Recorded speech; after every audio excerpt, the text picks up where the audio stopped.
Good morning, ladies and gentlemen. Welcome back to the All-American Savage Show podcast. I am your host with my beautiful bearded husband, Josh, here, sitting in the producer's chair as he conducts the musical narration, orchestration of this wonderful, brilliantly done, just well-thought-out podcast.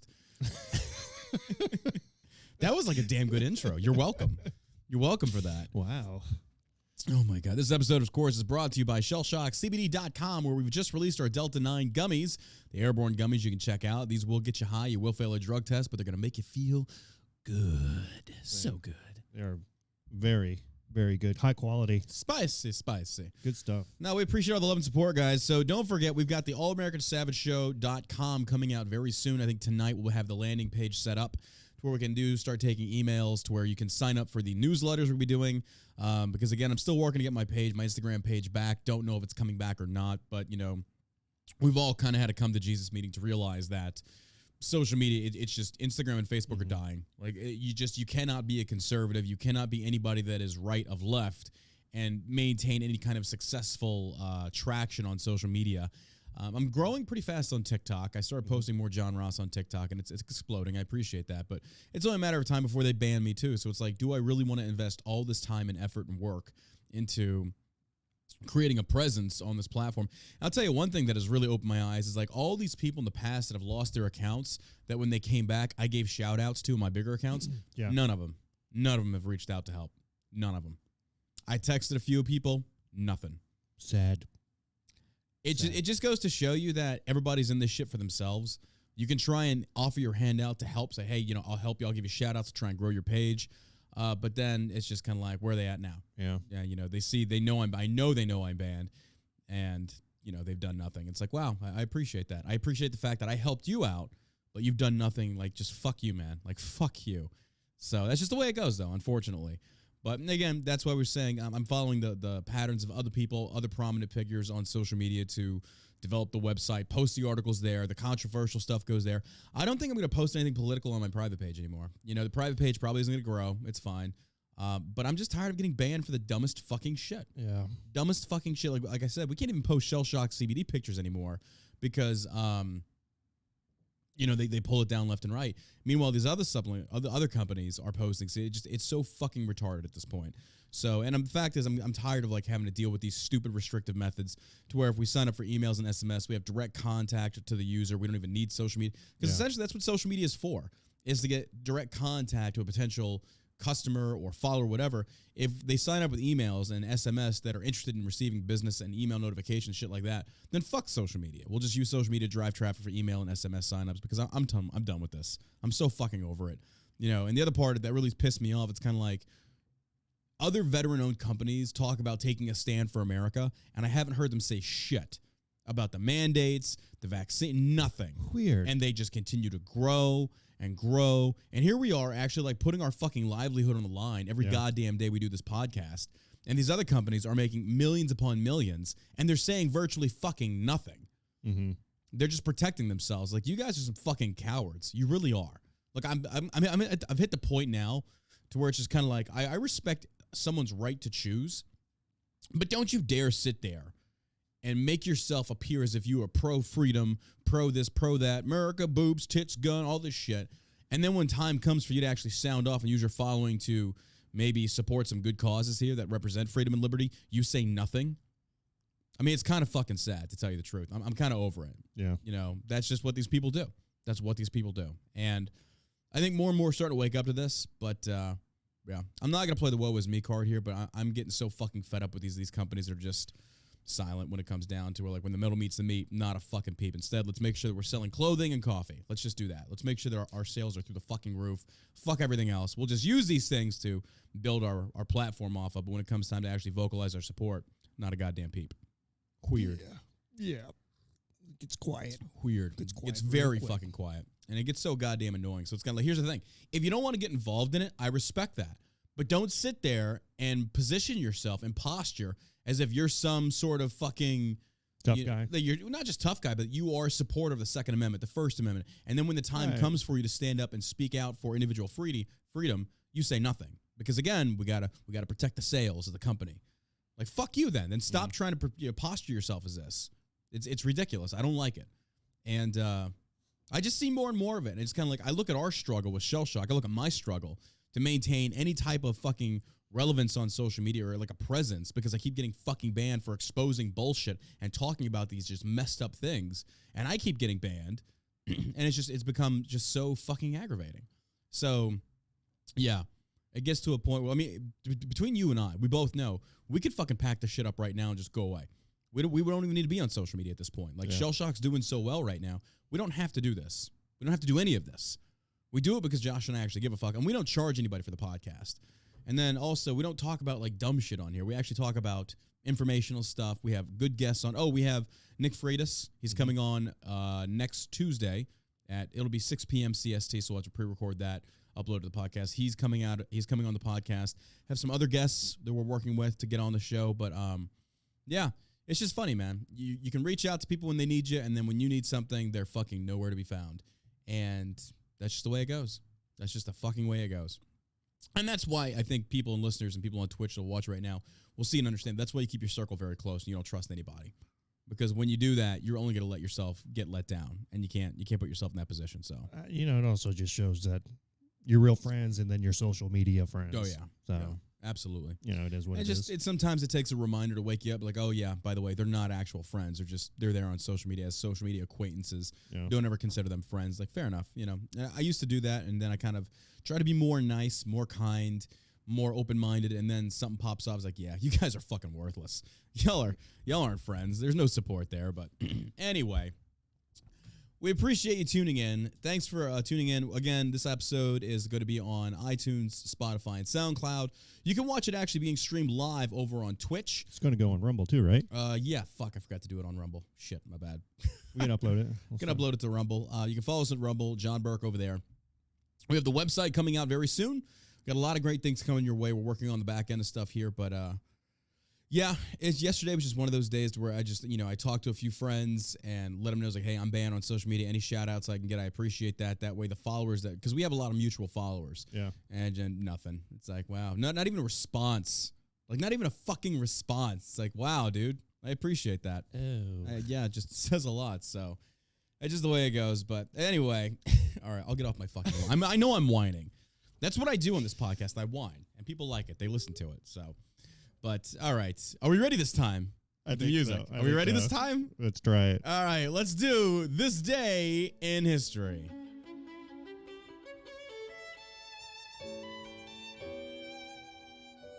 I don't know if I like that one better. Oh, it sounded good yesterday, but now I just don't know. Well, I don't know. I feel like I should have a glass of port.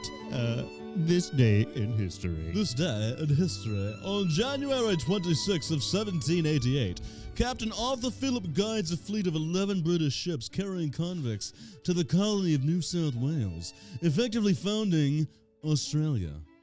After overcoming a period of hardship, the fledgling colony began to celebrate the anniversary of this date with great fanfare and eventually became commemorated as Australia Day. In recent times, Australia Day has become increasingly controversial as it marks the start of when the continent's indigenous people were gradually disposed of their land as white colonization spread across the continent. Well, here's some tips for you next time, darling. Don't suck and be pussies. I mean, seriously. Oh my God, they were unfairly oppressed back in the day. Get the fuck over it. You can cut the music. Who gives a fuck? You got beat. I'm sorry. When do we give a fuck about the opinions of losers? I don't know. Like, what? Like, as of late? Yeah. It seems like that's all we care about. Yeah, absolutely. Well, what about so-and-so? They got beat back in the 1800s. Nobody gives a fuck about them. They died. You got your asses kicked by blankets. I mean, what do you want from me? I mean, Jesus, this is the thing I love about, like, on TikTok. Like, there's a lot of these black left liberals go after, like, what is white culture? Well, white culture is what conquered a lot of fucking the earth. So maybe shut the fuck up. I mean, at one point, we were actually fighting to free you. So maybe shut the fuck up. That's white culture. There you go. There was like 400,000 white people that died. Something like that. Yeah. Weird. Yeah, there's your white culture. I don't know.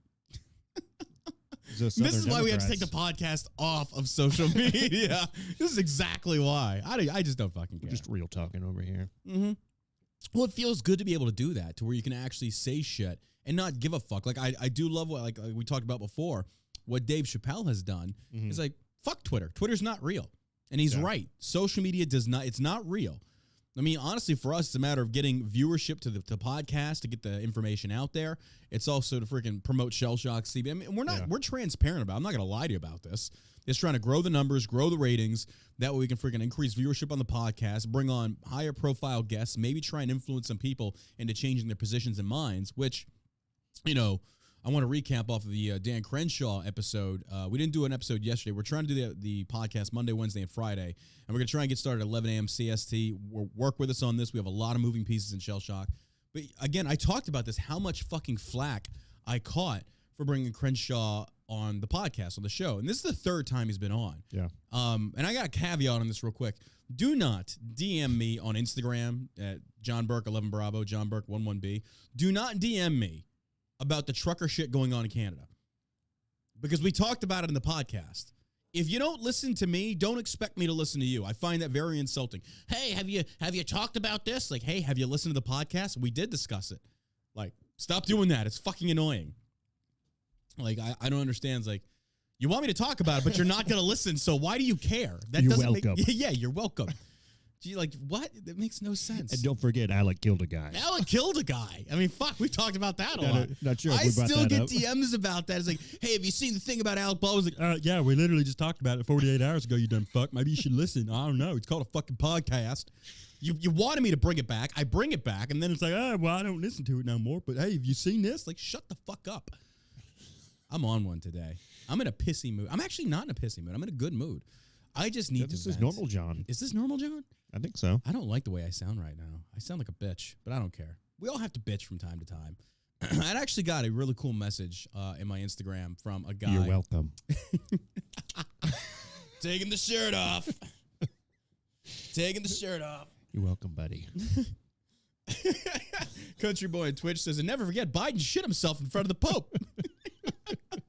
Biden crapped himself. Biden crapped himself. Hey, Twitch, do me a favor. Share the podcast. Share this episode. Share it to your social medias. We really appreciate it, man. Thank you for the love. But no, after the show, Crenshaw said, he told me offline, he said basically he is considering, potentially changing his stance on marijuana. And I appreciate that. The fact that he and I have had some conversations about it. But, and on my Telegram channel, I had a very interesting conversation with Tombstone. Tombstone, I know you are. Appreciate you reaching out. But Tombstone's like, I posted a picture of me with Tulsi Gabbard. He's like, why are you breaking bread with her? Like, why are you talking to these people? And here's the deal. When Josh and I do these podcasts, it's basically giving our opinions on certain things. I think AOC is a moron politically. I think Joe Biden is a shit president. But if they ever wanted to come on the podcast, I would treat them with the utmost respect, and here's why. Crenshaw came on the show, which he would not do if I was always going after him and attacking him. He wouldn't do it. Why would he waste his time on that? But instead, I would rather befriend people, be nice to them, and respectfully disagree with them. And that's where you're actually going to have interesting and, progressive, I shouldn't say progressive, but good dialogue. Good dialogue. And that's what happened with Crenshaw. And for those that don't know, I have it on very good authority that episode that I did with Crenshaw is making its way through Congress right now. There's a lot of congressional people listening to it. We got a shout out from OAN, the Breaking Points podcast. They emailed me, said it was a good job, yada, yada, yada. It's getting the word out. It's growing the podcast, things such as that. But again, it's engaging in good civil discourse. And that's how you change minds. That's how it's not just we have to get out of this mindset of this turning point gotcha moment. I don't want to do it. I don't want to be a part, because we used to. But I don't want to do that anymore, because I don't think it's very productive. It's just, you're going to have some viral clips. The boomer fucking Republicans love that shit. They click share, like for Jesus, share if it wants God to cure cancer. It's just the dumb shit. And this is one of those things that we deal with that we get penalized for because we're realists. We don't want to do, because we fall into these lines and then we kind of understand, it's like, oh shit, we're doing what's probably wrong. It's not beneficial. So we change the way we go. And then we kind of lose a lot of support and drive because we've kind of alienated a lot of the boomer conservatives. It's just like, what? You want freedom of church and state? Yeah, you fucking heathen. It's like, well, yeah, but I'm on your, like Milton Friedman says, like, I'm on your side, but you're not. Yeah. And it's true, but I don't want to do one of these gotcha moments. I want to have a good discussion. And the other part is I want to learn. There's a lot that I've learned from Crenshaw about the inner workings of Congress.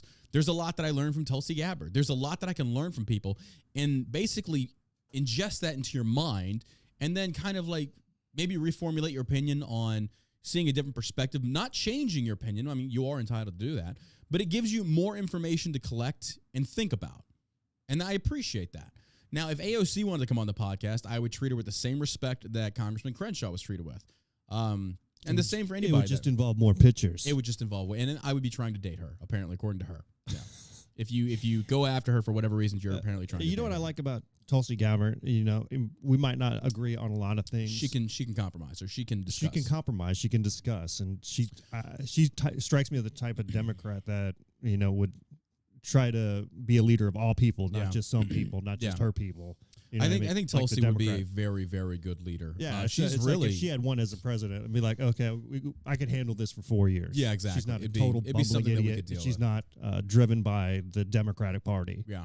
As I mean, that's the crazy thing. Like, if you look at Tulsi and then you look at Bernie, both of them got fucked over by the DNC. well, Bernie's both a of them. total nut job. He's a maverick. Yeah, he's a total fraud. Yeah. He's a complete and total fraud. So millionaires, billionaires, Yeah. until he's a millionaire. Then He's it's a just billionaires. fucking hypocrite. He's a total hypocrite. But the thing, you can't underestimate his popularity, though. He got very popular. yeah, by But at the same token, hippies. Yeah, but it doesn't matter. But the point that I'm trying to make, though, is that the DNC establishment fucked him and Tulsi over. Well, he beat Yeah. Hillary Clinton. I mean, Yeah. it was in the. Uh-huh. That's why Debbie Wasserman Schultz got fired because I mean Democrats are total scumbags. Yeah. Most of them. Yeah. About.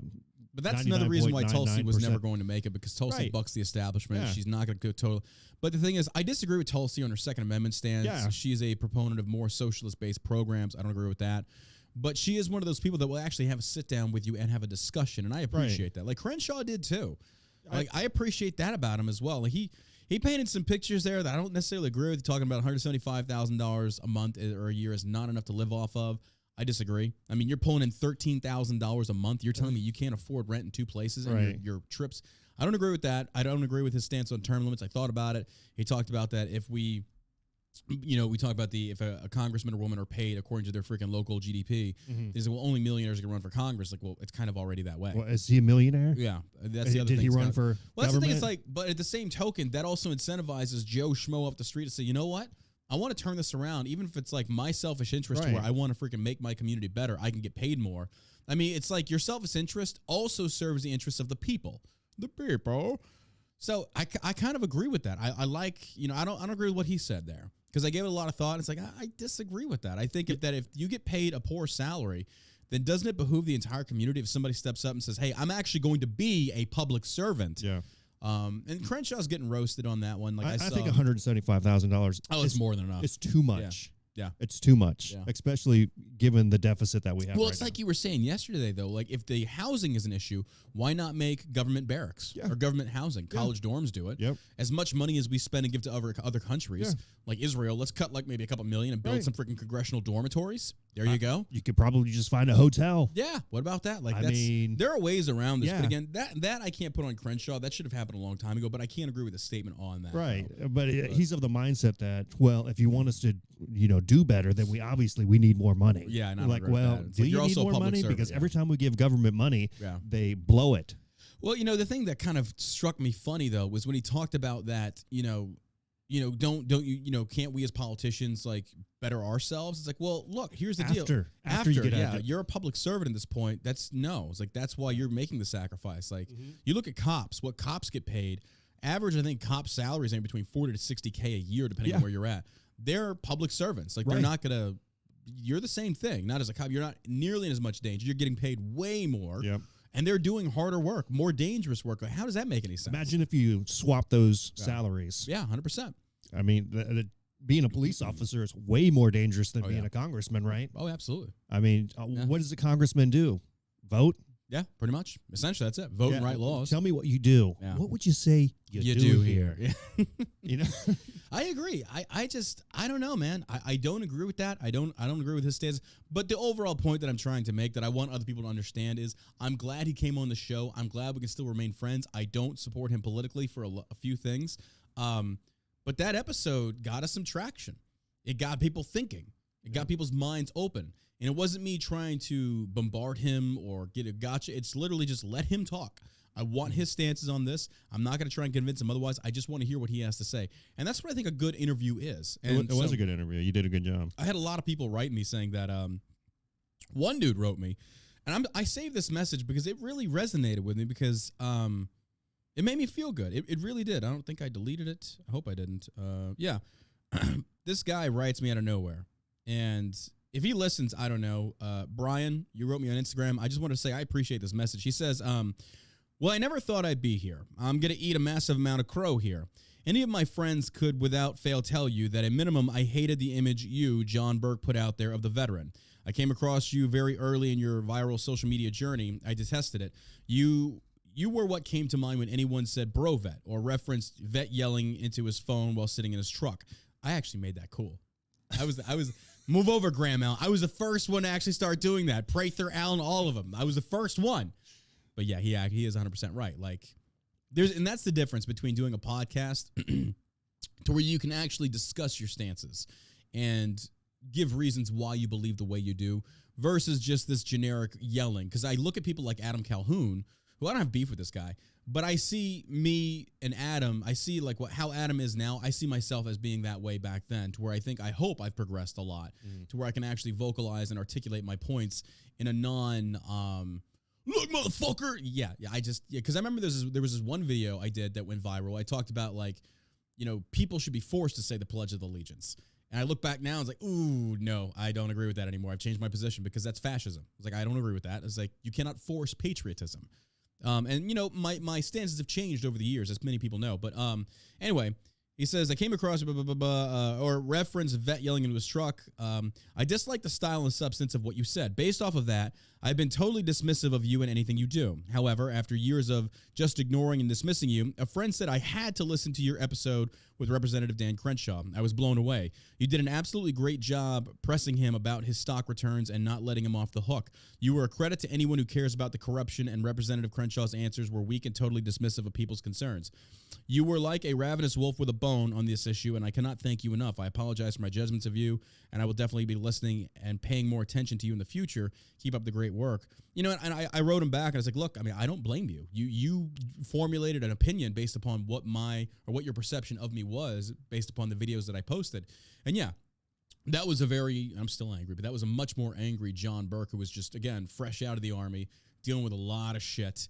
I'm still dealing with a lot of shit, but I'm not fresh out of the Army anymore. But, I think that's a good thing, that where people can actually say, look, this guy actually interviews people. He has substantive conversations. There's a lot to be learned here. But people just want to be mad. Like, I got pissed off in the comments sections when I posted about Crenshaw. I said, hey, Congressman Crenshaw's coming on the show. What would you like me to ask? And I read the comments. I did it on Twitch for, excuse me. I did it on Twitch. And I remember reading some of y'all's comments, the questions you wanted me to ask him, and I did. And I posted the interview, and instantly in the comments, you should ask him about this. You should ask him about all things, which I did ask him. And I'm like, are you going to listen to the podcast, or are you just going to comment to be mad? Did you listen? And people took that as like me actually supporting Crenshaw. I was like, no, it's me saying I did the legwork on this. Yeah. I interviewed him, and you're not fucking listening. And that's pissing me off. And I think I have every right to be pissed off about that. It got to the point where I would just respond with, did you listen to the episode? Well, no. Then shut the fuck up and listen to the episode, because I asked him that. Oh, so you're agreeing with him? No, I'm just pissed off that you're telling me what you want me to ask him. I did, and you're still not fucking listening. So you don't want to listen. You just want to be mad. And if that's the case, shut the fuck up about it. Did you ask him about? Did you ask him about? Shut the fuck up. Christ. Still get it to this day. People go after me for the questions. I was like, did you ask him about his global economic forum? How could you have him on your show? Like, look, here's the deal. And I'm going to be very blunt and frank with this. This episode is probably just like a bitch session, but whatever. We'll get into more of the news, I promise. You make a phony call to Edward Rooney. What the fuck was I going to say? Oh, yes. I do not believe in McCarthyism. One thing I will never bend the knee to is when anyone tries associating me as agreeing with the guests I have on. Like, oh, so if you had a conversation, you must be a part of the Global Economic Forum. No, that's not what it means at all. It's not what it means. I'll even take it this far. Like, if Jeffrey Epstein was still alive and he was in prison, I would love to have an interview with him. just to get him to talk about the bullshit he did so people can have an understanding of what to look for. Yeah. Like, there's stuff that can be gleaned from these interviews. Like, how did you freaking... I would how have did you, questions. Oh, 100%. Like, how did you freaking abduct these people? How did you convince these young women? And that basically educates the audience. How many they can government officials Bingo. had sex with underage girls? But by some people says, like, oh my God, you talked to Jeffrey, so then you're in league with pedophilia. It's like, no, that's so what? So a therapist is the same. I'm not calling myself a therapist, but it's like if somebody goes to a therapist and talks about their problems, the therapist is now guilty by association. That's the stupidest fucking shit I've ever heard. And it's exactly what I talked about when people said, oh, they were on the flight logs of Jeffrey Epstein's flights. Like, being on a flight log does not make you guilty of pedophilia. It doesn't. It just means you were on that flight. Now, if you want to continue going down that rabbit hole, absolutely. Should have put a spotlight on this people? Absolutely. Yeah, but I will not convict them in the court of public opinion because they were on a fucking flight log. Even being on the island, I can't. There has to be due process and there has to be overwhelming evidence. And if there's not, what do you want me to do? Because what if there was 1 or 2 or 3 innocent people that were on that island that didn't know about the pedophilia, but I think they probably did. I mean, how could you not look, know? I'm also being That's what realistic. the guy's known for. I know. I'm being realistic here. But again, just because I don't like the guy does not mean I can just throw away due process. Yeah. It's innocent until proven. I said the same thing with Cuomo. I fucking hate those little turds. Oh, those guys are but they're still entitled to due process, just like you or me. Yeah. I mean, fuck. I got accused of pedophilia from that one crazy motherfucker. Remember when I talked about like taking it to the lawyer? The lawyer was like, "Oh, you have a case here, but you'll win, but you probably won't win any money." And then this guy like deletes all. He basically created these fake screenshots talking about that. And even I was kind of like, why the fuck would I? Oh, that's a fake. Okay, yeah. Because he basically talked about, libertarian perspective was like, as long as the child agrees. And I'm like, what? And then I look closer and it's all pixelated. I was like, you motherfucker. I was like, you lied about that. Like, people don't realize that. Like, when it comes to screenshots, that shit can be Photoshopped now. Yeah. So you got to be careful with that. I've had people come after me for that same shit. It's like, I'll fucking share screenshots. Like, feel free. It's like, I know they're fake. Yeah, I know you created them. You've got a couple accounts on Tinder, too. Oh, Jesus Christ. Yeah, it's everywhere. I'm on Tinder. I'm on Grindr. I'm on Bumble. I had like 3 messages yesterday of like women that got scammed out of $4,000 of people pretending to be me. And and I'm like, fuck. I could make a really damn good living being me, but not being me. $4,000. Yeah. And it's always the same. I want to make a public announcement to send you. Bro, I've done that. I have done it so many. And I'm to the point now where I've lost all kindness with them. I just don't care anymore. So, well, that's what you get for being fucking stupid. It wasn't me, and I'm not paying you a goddamn cent. But now you've learned a very valuable, expensive lesson. So there you go. That is a, jeez. I get to the point. It's like I don't fucking care about you. If you're stupid, that's what you get. A fool and his money are easily parted. Sucker born every minute. You know the drill. Yeah. But and everybody was like, you should be nicer to them because they got you. Fuck them. You're stupid. I probably wouldn't want to hang around you anyway because you're stupid. Yeah, it's usually a telltale sign when someone asks you for money. Yeah, 100%. As soon as they're like, hey, I'm stranded over here in Mexico. Can you send me And that's where they take advantage of these civilians that don't understand military because it's like military never has to pay to come home. They fly you home. Yeah. You will never have to pay unless you're stationed, like say, for example, Germany, and you want to go back stateside for leave. Yeah, you got to buy your own plane ticket. But they will fly you there and then fly you home when you leave that duty station. Mm-hmm. Any travel in between, you have to pay for. And especially like deployed to combat zones, yes, they transport you there and they transport you out of there. Unless you're in Afghanistan. Unless you're in Joe Biden's president. And then he's going to leave your ass. You're pretty much fucked. Yeah. You'd be stuck there. Good old Joe Biden. Probably tortured. But I want to circle back around. A little peppermint patty reference there. But yeah. I'm never going to veer away from interviewing people. I think that makes a very bad interviewer. Yeah. And the other people don't realize is kind of like, so you want me to interview people I only agree with? Isn't that the very definition of creating your own echo chamber? Mm-hmm. Like, we don't need that. We don't need that. We need more of interviewing people we don't agree with. And after the interview, if people are still as pissed off, hey, at least you listened. That's all I care about. At least you listened. That's all I give a shit about. Like, because people were commenting after the interviews like, I heard what you had to say. I still disagree. Yada, yada. Hey. Fair enough. You gave it an honest try. You listened. That's all I give a fuck about. Yeah. And that's the goal. The goal is to not change your mind, the viewer or the listener, excuse me. It's just to give you the information. You do with it what you will. You can only take small clips of that, too, because ultimately it comes down to the congressman or government official to hold true to their word when they're in office. Yeah. So if they're going to say one thing when they're on the I had people tagging me on Instagram of this viral clip like 2 days later of Crenshaw going after this little 10-year-old girl. I'm like, She was intense. She was like 19 or 20. No. Yeah. Dude, did you see the episode? Yeah. There was no way she was 19 or 20. I think the one about she asked him about his faith? Yeah. Bro, she was young. She was no teenager. Are you sure? I'm 100%. Did you see the guy she was standing next to when she's asking? He's like, I have to go back and look at it because I thought she was like 19 or 20. And the article came out that she was like 10 or 11. Really? Yeah, but she said, based upon the archetype, yada, yada, yada. And Crenshaw sometimes doesn't know how to word things properly. He leaves himself open. But I saw that clip and people were tagging me and it's like, your boy Crenshaw. It's like, oh God. It's like, here we go. And then I get tagged on social media about your best friend. Your best friend. You're all up on Crenshaw's nuts because I have him on the show to discuss things. Like, wow. That's funny to me. That's funny to me. Like, okay, are you even listening to the episode? No. I was like, then you don't know what you're talking about. Because on the episodes, I openly disagree with Crenshaw on some things. But again, they just want to be mad. And it's like, well, then go be mad and play in traffic. I don't fucking care. That's just because people are used to politicians to. And I get their anger. I understand their anger and their frustrations. Like, I'm right there with you. But when you want me to play journalist, I'm going to be a journalist. I'm going to be fair and neutral. I'm going to ask them the hard questions. I'm not going to lead them. I'm not going to lead anybody. But, yeah, that's where I go on that. And I've done a lot of bitching this episode. Whatevs. Got the new website coming, like I talked about before. I'll be writing articles. We'll be streaming the podcast there, hosting the podcast there. We're gonna have the In the Arena merch is coming back. We're gonna be selling the John Ross paintings over there. People have talked about like maybe we should do some John Ross NFTs. We're gonna look into that. I don't know, like to actually create the digital art of the John Ross paintings, sell them as NFTs. We'll see. The new John Ross video. Yeah, we got the cool jackets from Shell Shock. We got a lot of stuff there, man. We got a lot of great things coming. So I appreciate the love and support there, guys. I sincerely do. And thank you for listening. And again, we don't charge. There's no paywall for this podcast. So if you like it, if you learn something, if it's entertaining, if it's make you laugh, make you cry, make you angry, give it a share. Let your buddies know. And I sincerely appreciate that. We're growing every day. This is the fastest growing conservative podcast in the net. No. Ben Shapiro pissed me off too. Like, he talked about, I shouted him out on Twitter, like, he doesn't know who the fuck I am. Maybe he does. He's a little bit of a war hawk himself, I think. I don't know. This whole Russia thing, it's definitely put into perspective a lot of, or at least outed a lot of people. But I tweeted out of Crenshaw, my Twitter is Sergeant Savage, you can follow me there.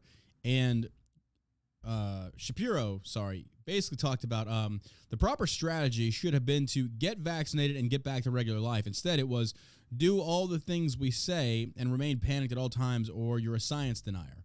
I was like, no, the proper strategy would have been to encourage healthy living, exercise, and not shut down the economy. Like, it's kind of pissing me off now how a lot of these conservatives are coming out like Trump and Shapiro and them and Crenshaw as well, talking about like we're pro-vaccination, like get the vaccine, which again, I'm not against that. But it's like maybe stop saying that. I don't know. Like the vaccine, it doesn't make sense to me how you can sit there and say and showcase the science of how the vaccine is not doing what it intended to do, and then yet you keep saying how good it is to be vaccinated. Yeah. It doesn't make sense to me. Yeah, I'll pass. Yeah, not going to happen. And I'm not saying the vaccine is deadly. I don't know. But the point being is people that are getting vaccinated are still getting COVID. Yeah, what I'm saying is it doesn't work. I don't know. I'm not a fucking side, but what I do know is this. It's like, it doesn't make sense to me how they talk about being pro-liberty, pro this, that, and the other, and yet they still kind of passive-aggressively endorse the vaccination that is clearly not working. Like, again, the CDC has already come out and said, that if you had it, your antibodies are better than getting the vaccination. I'm not saying Ben Shapiro's pro-mandate. That's not what I'm saying. I'm saying that Ben Shapiro is still pro-vaccine. Mm-hmm. And it's like, this doesn't make sense. I think it would be smarter for a lot of these guys, especially Trump, to shut up about this. Yeah. To shut up about it. Like, don't talk about this because you are going to, it's just, and I hate saying that it's not a popular opinion, but it's not opinion that really is rooted in science anymore because the CDC keeps changing. Yeah. So I think the best stance you can take is like the freedom to choose because I don't know, but it's your right to choose. But then when the CDC comes out and the FCC and the FDA and the FBI and all this other shit, not really FBI at all. You know what I'm saying? When they come out and they start saying that, oh, the science is changing yet again, then you were wrong the entire time. Like Rachel Maddow, Christopher Cuomo, all these motherfuckers, they were wrong because you took that side. All you had to do is say, hey, we believe in the freedom to choose. We don't know if it works. We don't know if it doesn't work. But in the meantime, here's the information. You make up your own mind. You know best for you. And this is where we are. This is where we stand. But instead, Shapiro and Trump, it's kind of like they're talking about like, You should have just been promoting, get vaccinated, blah, blah, blah, blah. And I understand that Shapiro is kind of like, he's basically saying, like, if you believe in the vaccine so much, just promote it, but don't try and force it on people. I think the biggest blowback for COVID, for all this bullshit, was when the government started trying to mandate it, was when social media tried censoring it, when they tried silencing anyone that disagreed by banning their account. All you did was lit the flames of rebellion, and this is what you've got now. You've got Joe Rogan that is crushing you. He is a 420 pot-smoking stand-up comedian, UFC fighting, training, journalist podcast, and he is destroying CNN and Fox together. Yeah. This is what you created. Don't censor people, because here's the thing. If the truth is rooted in science, actual science, and don't forget, science is ever-changing, it'll speak for itself.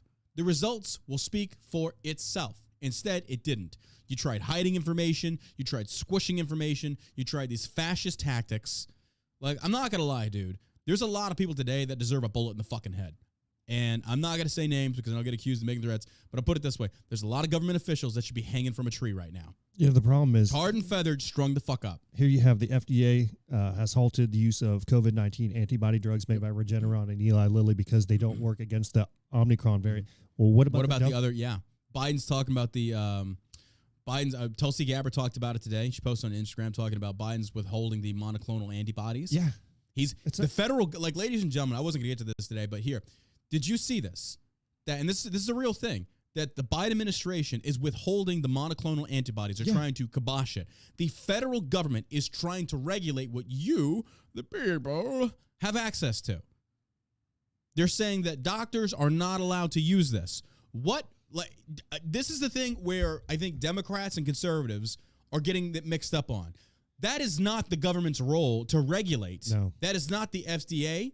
And even if it is their role, I don't agree with it. It's wrong. It isn't their role. That's not their role. If a doctor wants to come in and say, this doctor prescribes this thing, and the doctor gives you a 411 on what it actually is, you, the patient, have a right to choose.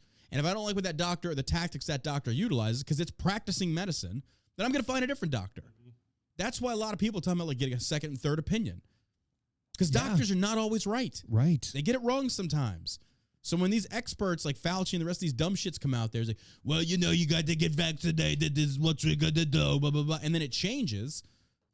Yeah. And, you know, there's the thing. Like, I respect the fact that the science has changed. Again, like we said from the get-go, the public is starting to understand how the meat is being made, and we don't like it. But that's just the way medicine works. But where Fauci and the rest of these motherfuckers went wrong is they always came off as if they know for sure 110% without a doubt, this is what it does, this is what's going to happen, this is what the vaccine will do, when you should have just been like, look, we don't know. And I know y'all want answers, but here's the thing. That's not the way medicine works. We can't be like that. So if you're trying pushing us in the wrong direction, and the public is also kind of at fault on this one. I know a lot of people aren't going to like hearing this, but it's the truth. When you are screaming at the top of your lungs for the government to do something, this is what happens. This is exactly what happens. They see the voter base screaming, saying, we want, you know, save us, save us. Okay, we're going to save you. We're going to give you vaccinations, and we're going to force them on your children. This is what happens. Mm-hmm. When from the get-go, the government is not in charge of your health. It's not. You are. I mean, let's take into account, why was there no push for eating right, exercising, getting outside, getting in the sunlight? None of that. Instead, it was go to Krispy Kreme, get 2 donuts to shove down your fat hole, sit inside, watch Netflix, everybody binge by, you know, jerking off to fucking porn, and then watching Tiger King while eating Cheetos. It's been that long, ladies and gentlemen. We're over 2 years now. But it was always about control, fattening you up as a society. Dumbing you down. Dumbing you the fuck down. And here's the thing. If you fell for it, what have you learned? You know, we've sat here for I don't know how long now telling you don't ever trust the government. Ever. Don't ever trust them. Mm-mm. They're there to fucking snake you. They don't give a shit. It is so fucking corrupted. Just throwing that out there. Yeah. But, yeah. All right. Man, that was a long tangent. That was a long... felt good. It did. I felt like it just kind of creamed myself a little bit. Why don't you promote Shell Shock real quick? I'm going to go turn off the heater. Crispy creamed yourself. See what I did there? So Shell Shock CBD, we've got some great things coming up. Our new Kratom is coming out here pretty soon. Let me see if it's on the website yet. It's pretty good. And then the Delta 8 is a solid choice, as always. And then we have our new Delta 9. Then the Delta 9 I really like because it's not as much of a commitment as the Delta 8 is. The Delta 8 is a good weekend thing where if you have like an extra 5-6 hours to kill, it's fun. Yeah, I think the Delta 8 is way more powerful than the Delta 9, but you said the Delta 9 is different for you. So you just really got to, and we also offer the sample packs too, so you can check that out. Definitely try the sample packs. Do a side-by-side comparison to see what works best for you. Yeah, the Weedos are fun. Like, those are good fun things too. The Weedos, the Dweedos, and the Asteroids. Those are selling out. We're not bringing those back. They weren't very popular, but essentially it's a kind of like a form of Dorito or a Cheeto. It was fun creating them though. Oh, it was. It just really because was. It was People like, liked it. Yeah. Yeah. People liked it. But we got some new products. Kratom is about to be launched come February 3rd. February 3rd? Okay. Kratom is coming. We have Kratom. We have some other great things. We're pushing into the health and wellness aspect. We are creating and formulating an apple cider vinegar with chili powder or paprika gummy. And then Cayenne pepper, excuse me. And then we're going to be looking into formulating a we talked about it yesterday. We got a lot on our plate. We have a lot coming for you.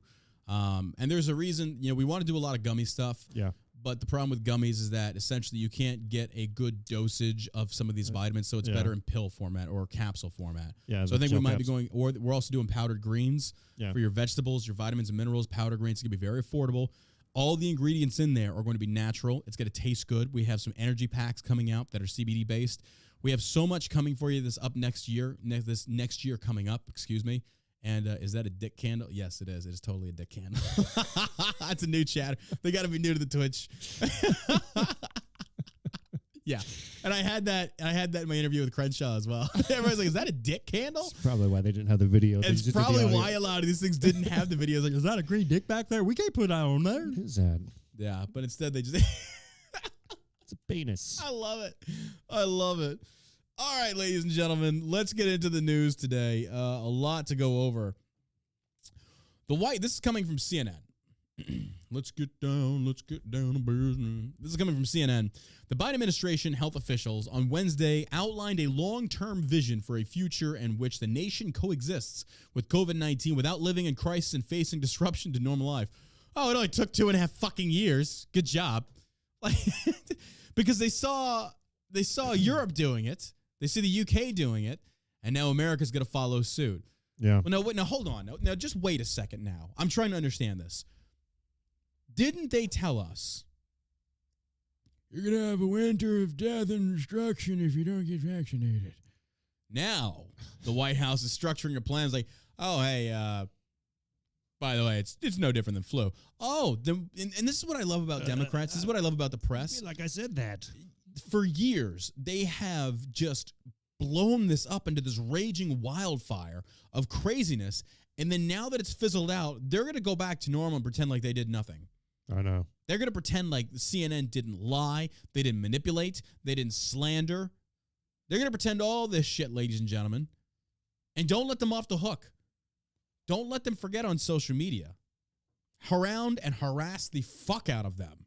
Oh, yeah. I mean, they're already doing it right now. Like we said, CNN is changing course. CNN is going to go align themselves more centrist because they don't want to continue alienate themselves on the left because the left is losing it now because all the science is shifting. Yeah, I think it'll look more centrist because they are so far left. Oh, yeah. But they're still pretty far left. Oh, yeah. No, the reason that I'm saying that they're trying to go more centrist in regards to COVID is because a lot of what they're posting I actually agree with. It's like, well, you weren't saying this 2 months ago. I mean, because their coverage of Biden still, like his outburst at Peter Ducey. We're going to get to that, yeah. Call him a stupid son of a bitch. Yeah, but they were still like covering for him. They're like, well, he was upset because he was speaking off of topic. We were going to do the podcast yesterday, but something came up. But you know what CNN did? I knew they were going to do this. I knew they were going to. Ladies and gentlemen, I'm going to poll the Twitch chat right now. This is the benefit of being on Twitch. Because I actually read your comments on Twitch, and I appreciate them. On Twitch, download the app. It's free, and then follow me at the John Burke, and we have a great Twitch community. But and by the way, Twitch, thank you. Thank you for being here from the get-go. For all my Twitch fam, all my gamer, y'all have been here from day fucking one. Pepperidge Farm remembers. Pepperidge Farm remembers. So I sincerely appreciate my Twitch family. Like the podcast last month had over 2,000 listens, or 200,000 listens, but Twitch has been here from the get-go, so thank you very much for that. But anytime Biden makes a fuck up, The instinctual automatic response from the left, can anybody tell me what it is? If you're listening to this podcast right now, say it out loud for me. What is their automatic response when Biden fucks up? People are saying, there you go.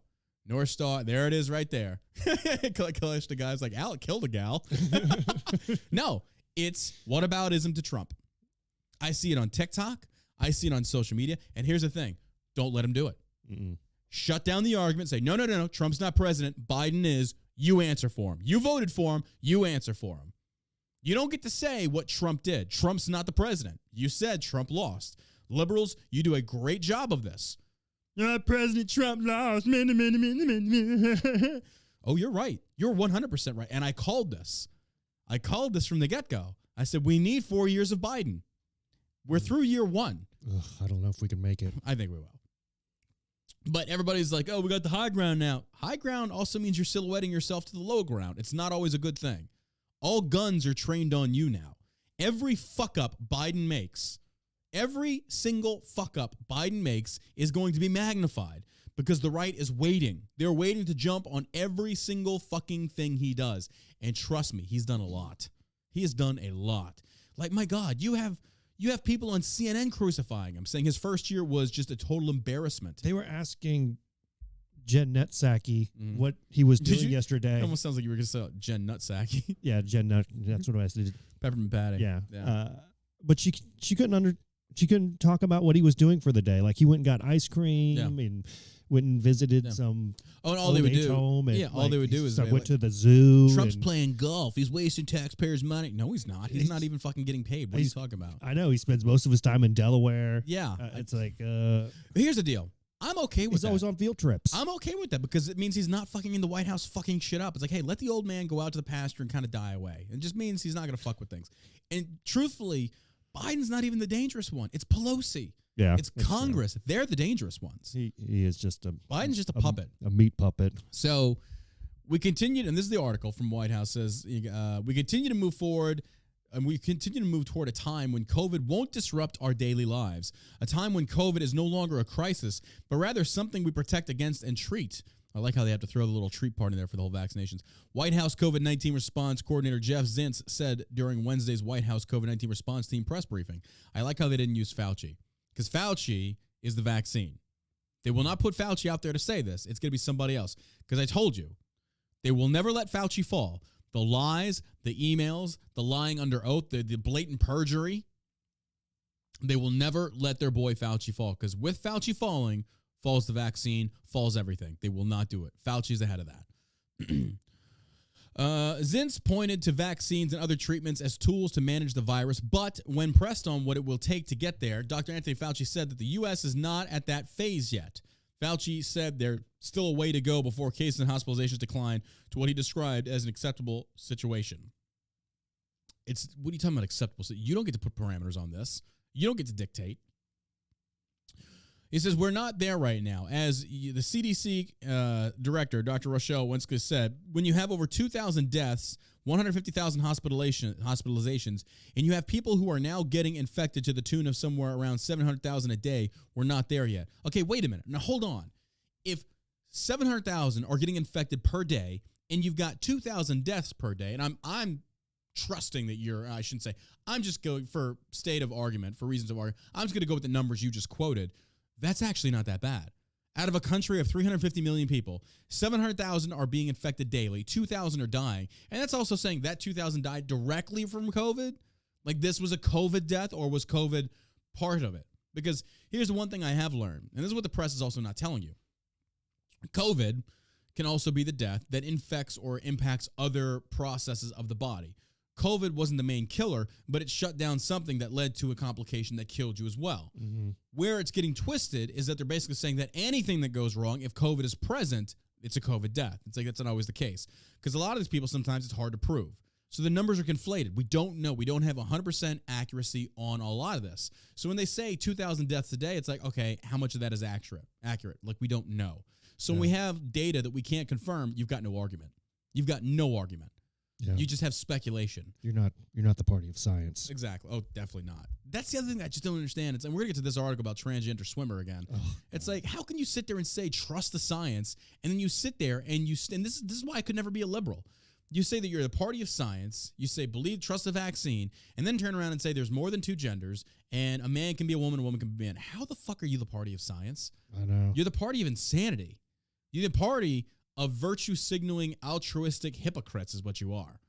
And, I shouldn't sit there and say that the right is any better. There's a lot of people on the right I disagree with, but not nearly as much as the left. Yeah, the left is just like completely out of control.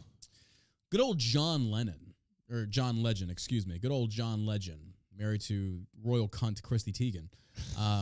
That's exactly why we're not going to be on Fox. John Legend urges people to overwhelm a tip line set up by Virginia's new GOP governor to report teachers over critical race theory. That's John Legend, ladies and gentlemen, the guy who wants to rewrite the Christmas carols. It really can't stay, baby, it's cold now. But if you do want to leave, I'll respect your decision as a woman, and I won't try to shut the fuck up. You fucking liberals try and ruin everything. My God. John Legend urged black parents to overwhelm a new tip line set up by Virginia's governor. The line was set up so parents can report divisive teaching, such as critical race theory. Again, this is the role John Legend's taking now, ladies and gentlemen. This is an attack on your children. And I'm not trying to sensationalize this.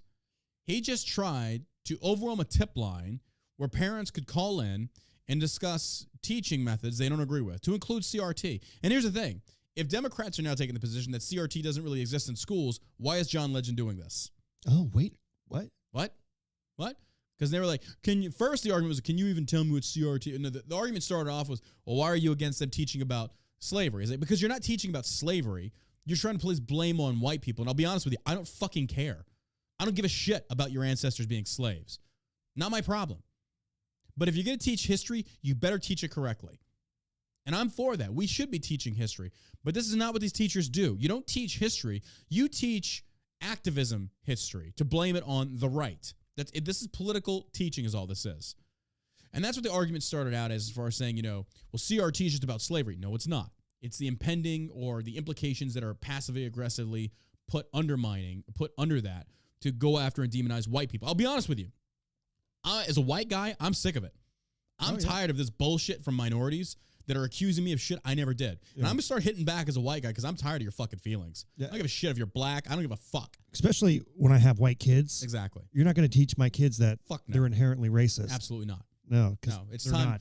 Stop being afraid of these black liberals, these minority liberals. Don't be afraid of them. All they're going to do is accuse you of being a racist when at heart we know who the real racists are. If you want to do your own thing, surround yourselves with your own people and do what you like, fine. Absolutely. I don't care. Yeah. But don't feed me this line of garbage. Yeah. The line was set up so parents can report divisive teaching such as critical race theory. The teaching of race in schools has become a political battleground. Why do our children have to be involved in this? If I had my way, there'd be no teaching about race and bullshit like that in school. No. This is ridiculous. This is ridiculous. Teach about the Civil War and all that stuff. And teach them about the Emancipation Proclamation. 100%. All that stuff is our history. Yeah. But they can't do that now because everything has to be geared towards blame white guy. Blame whitey. I'm over it. Not my fault. Don't give a fuck. Don't give a shit about your feelings. There was slavery. It happened. Get over it. You weren't a slave. Shut the fuck up. Yeah. Sorry, Democrats. You lost. You lost. I don't know what you mean. You lost your slaves. Sorry about that. I don't know what you want from me. Singer John Legend earned black parents to flood. Why would you tell black parents to do that? So don't sit there and deny that CRT doesn't exist, and then you encourage black people to call into a tip line and try and overwhelm it when people are trying to report CRT being taught. Because CRT is racist. It's bullshit. It's propaganda spewed from leftist activist teachers. And I use that term very loosely. Singer John, I would love to whip this dude's ass. I would just love to beat his fucking ass. He's only like 4 foot tall. He's a little shit is what he is. Just a disgusting little individual. Urged black parents to flood a new hotline set up by Virginia's Republican governor, Glenn Youngkin, that is meant to gather examples of the teaching of critical race theory or other divisive subjects. Since taking over the governor's house in Virginia this month, Youngkin launched a series of policies designed to push back against what he has characterized as the malign influence of liberals, bureaucrats on the school system. He banned the teaching of critical race theory, an academic discipline that analyzes structural racism. Bullshit. but which is not actually taught in the state's K through 12 schools. So then why is John Legend wanting them to flood the line? If it doesn't exist, how can this article even define what it is if it doesn't exist or they're not teaching it? Bullshit. In Tweet Tuesday, Legend urged black parents to make their voices heard, claiming that Youngkin's policies amount to an attempt to suppress the teaching of black history. No. This isn't black history. This is a political optic is all this is. This is demonizing white people. Black parents need to flood these tip lines with complaints about our history being silenced. We are parents too, he wrote. I'm sorry. Isn't your wife guilty of somebody committing suicide? Really? I know. You'd think they just shut up. Channeling conservative anger over coronavirus policies and the teaching of race were at the heart of Youngkin's campaign. Well, there's the article. I mean, you can read it for yourself there. Legend and this Chrissy Teigen, just some disgusting individuals. COVID's taking out the wrong people. I'll be honest. COVID's taking out the wrong people. We still have these fucking pieces of shit. These idiots, these morons over here. Just, wow. Chrissy Teigen is also a very horrible human being. Politics aside, she's a very immature, just disgusting individual. She's a douchebag. She is. Total douchebag. Ugh. Her and her husband. Her little husband. This is in. This has already been out for a few days. We didn't do the podcast yesterday, but the morning after, for those that don't know, Neil Young, older singer out there. He's not really prominent anymore. Neil Young threatens to pull his music. It's like a grandmother. Yeah, he's like a grandpa.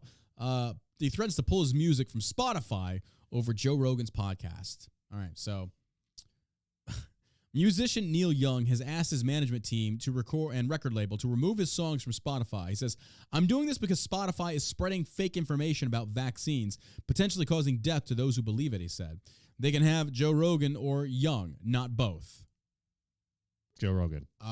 Bro, you've really... It's like you don't ever put yourself in a position where you can lose. Yeah. You just did that. Yeah.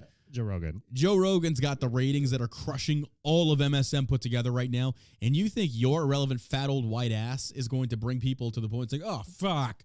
All right, I got to choose. But what's a song that Neil Young has sung that's famous? I can't think of anything off the top. I don't know. Honestly, I don't even know who Neil Young is. Yeah, I don't know. You got me. What has he sung? Actually, I'm not even going to give that guy the exposure. Fuck that nerd.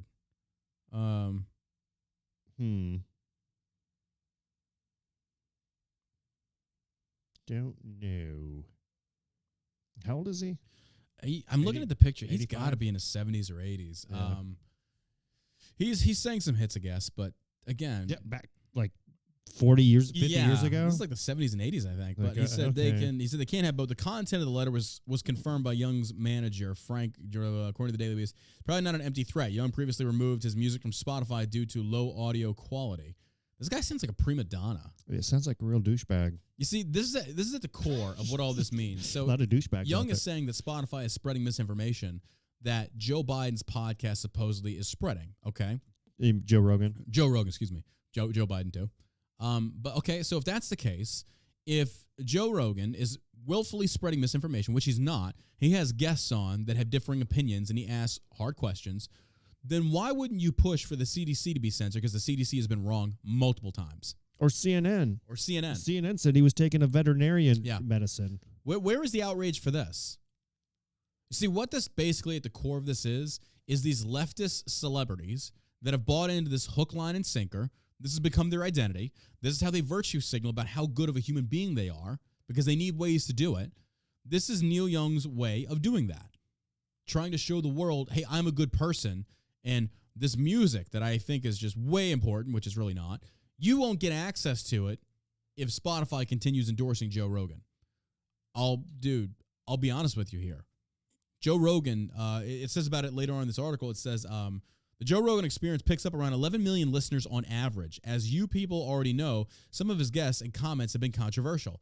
Isn't that what you want? Like, here's the thing with Democrats. Anything that goes contrary to what you believe is controversial, and therefore you want it banned because it's hate speech. This is why your party needs to be abolished. You actually believe it. You're anti-liberty. I should have every right. This is where people don't get it. Like, I watched this one dude's TikTok. He talked about he was going after this pedophile. I respected that. I was like, great. But he says, you can't come on here and say the shit you've said or say it anywhere. And it's like, yeah, he can. Yes, he can. That's free speech. That is free speech.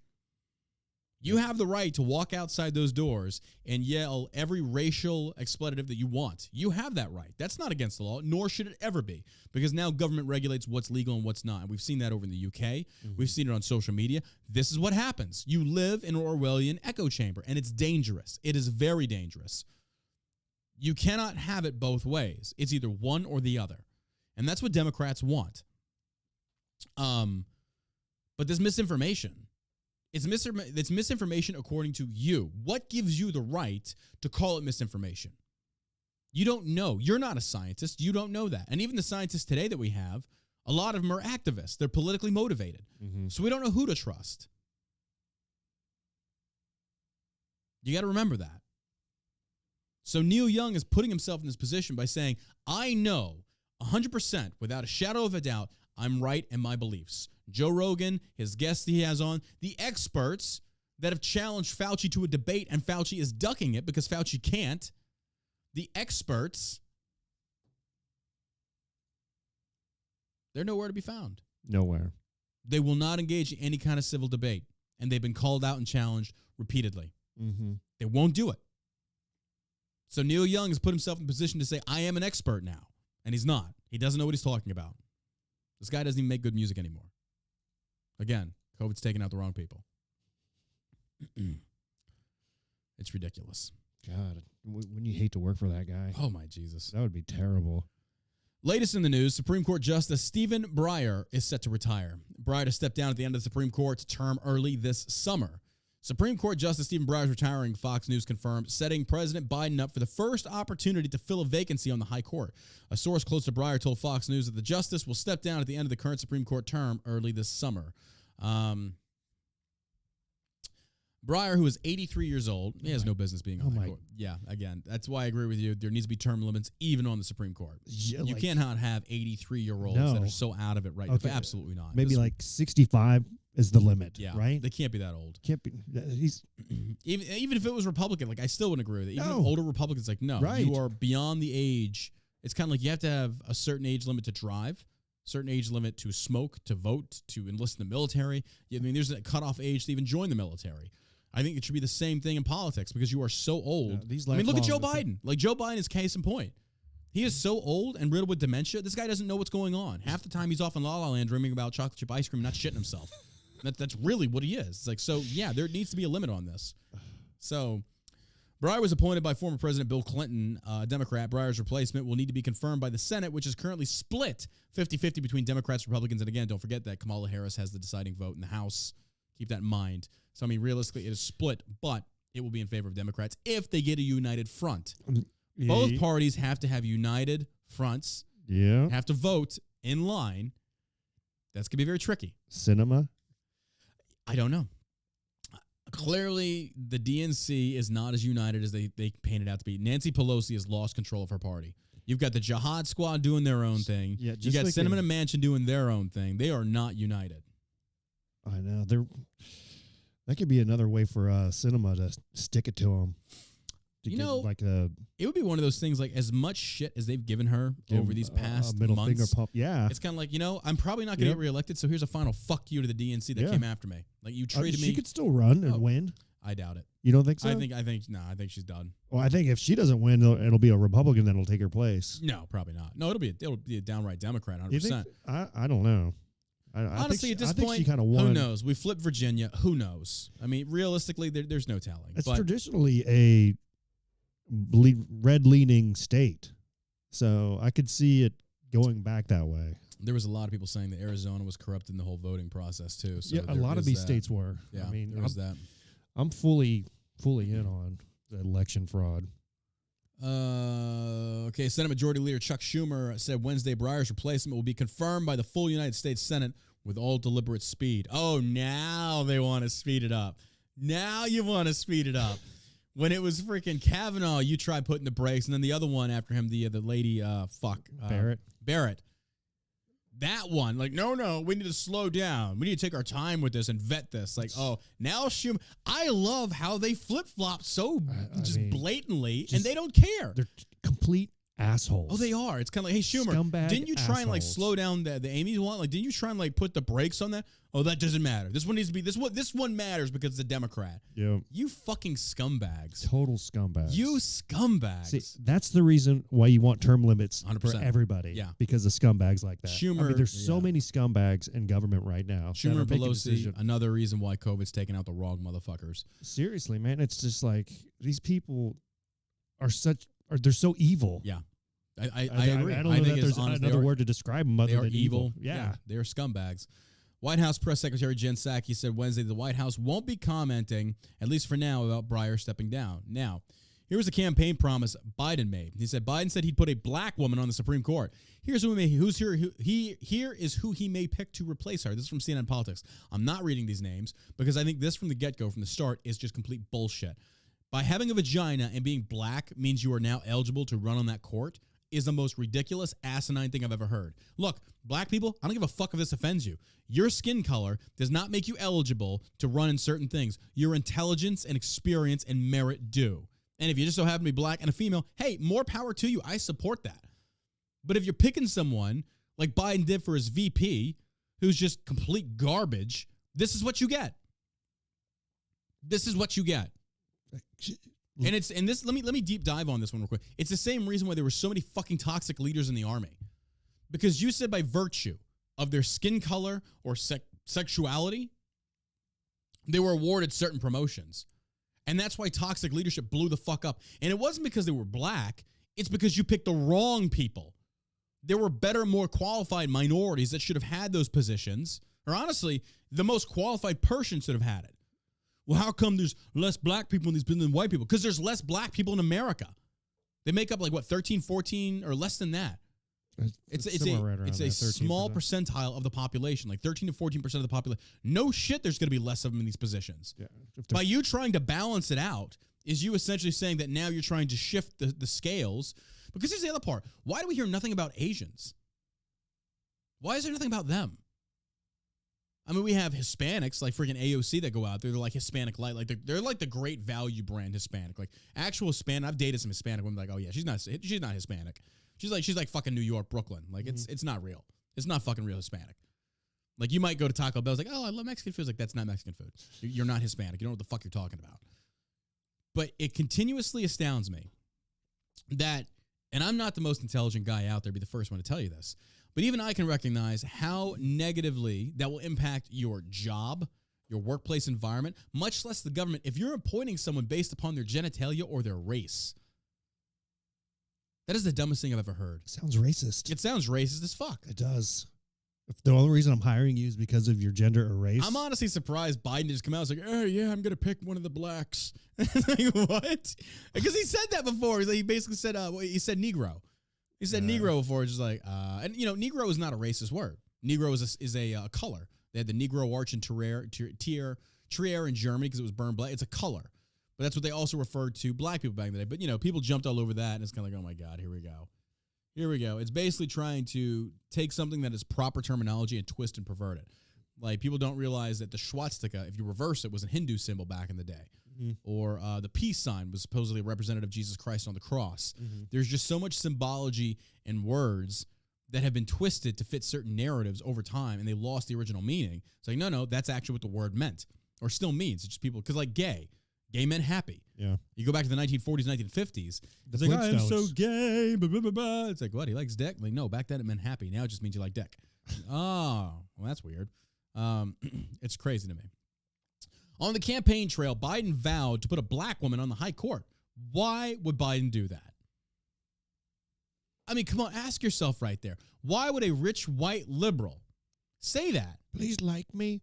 I'm going to put one of you black women on that panel up there. That's what we're going to do because, you know, we're not racist, but we're going to get some of you blacks up in there and represent your constituency base because, you know, they need it. Like, what the fuck? This is like some of the most racist bullshit I've ever heard. That's, again, is just pandering to the black community. And this is what Democrats do. This is what they do. Like, Biden is case in point. Once again,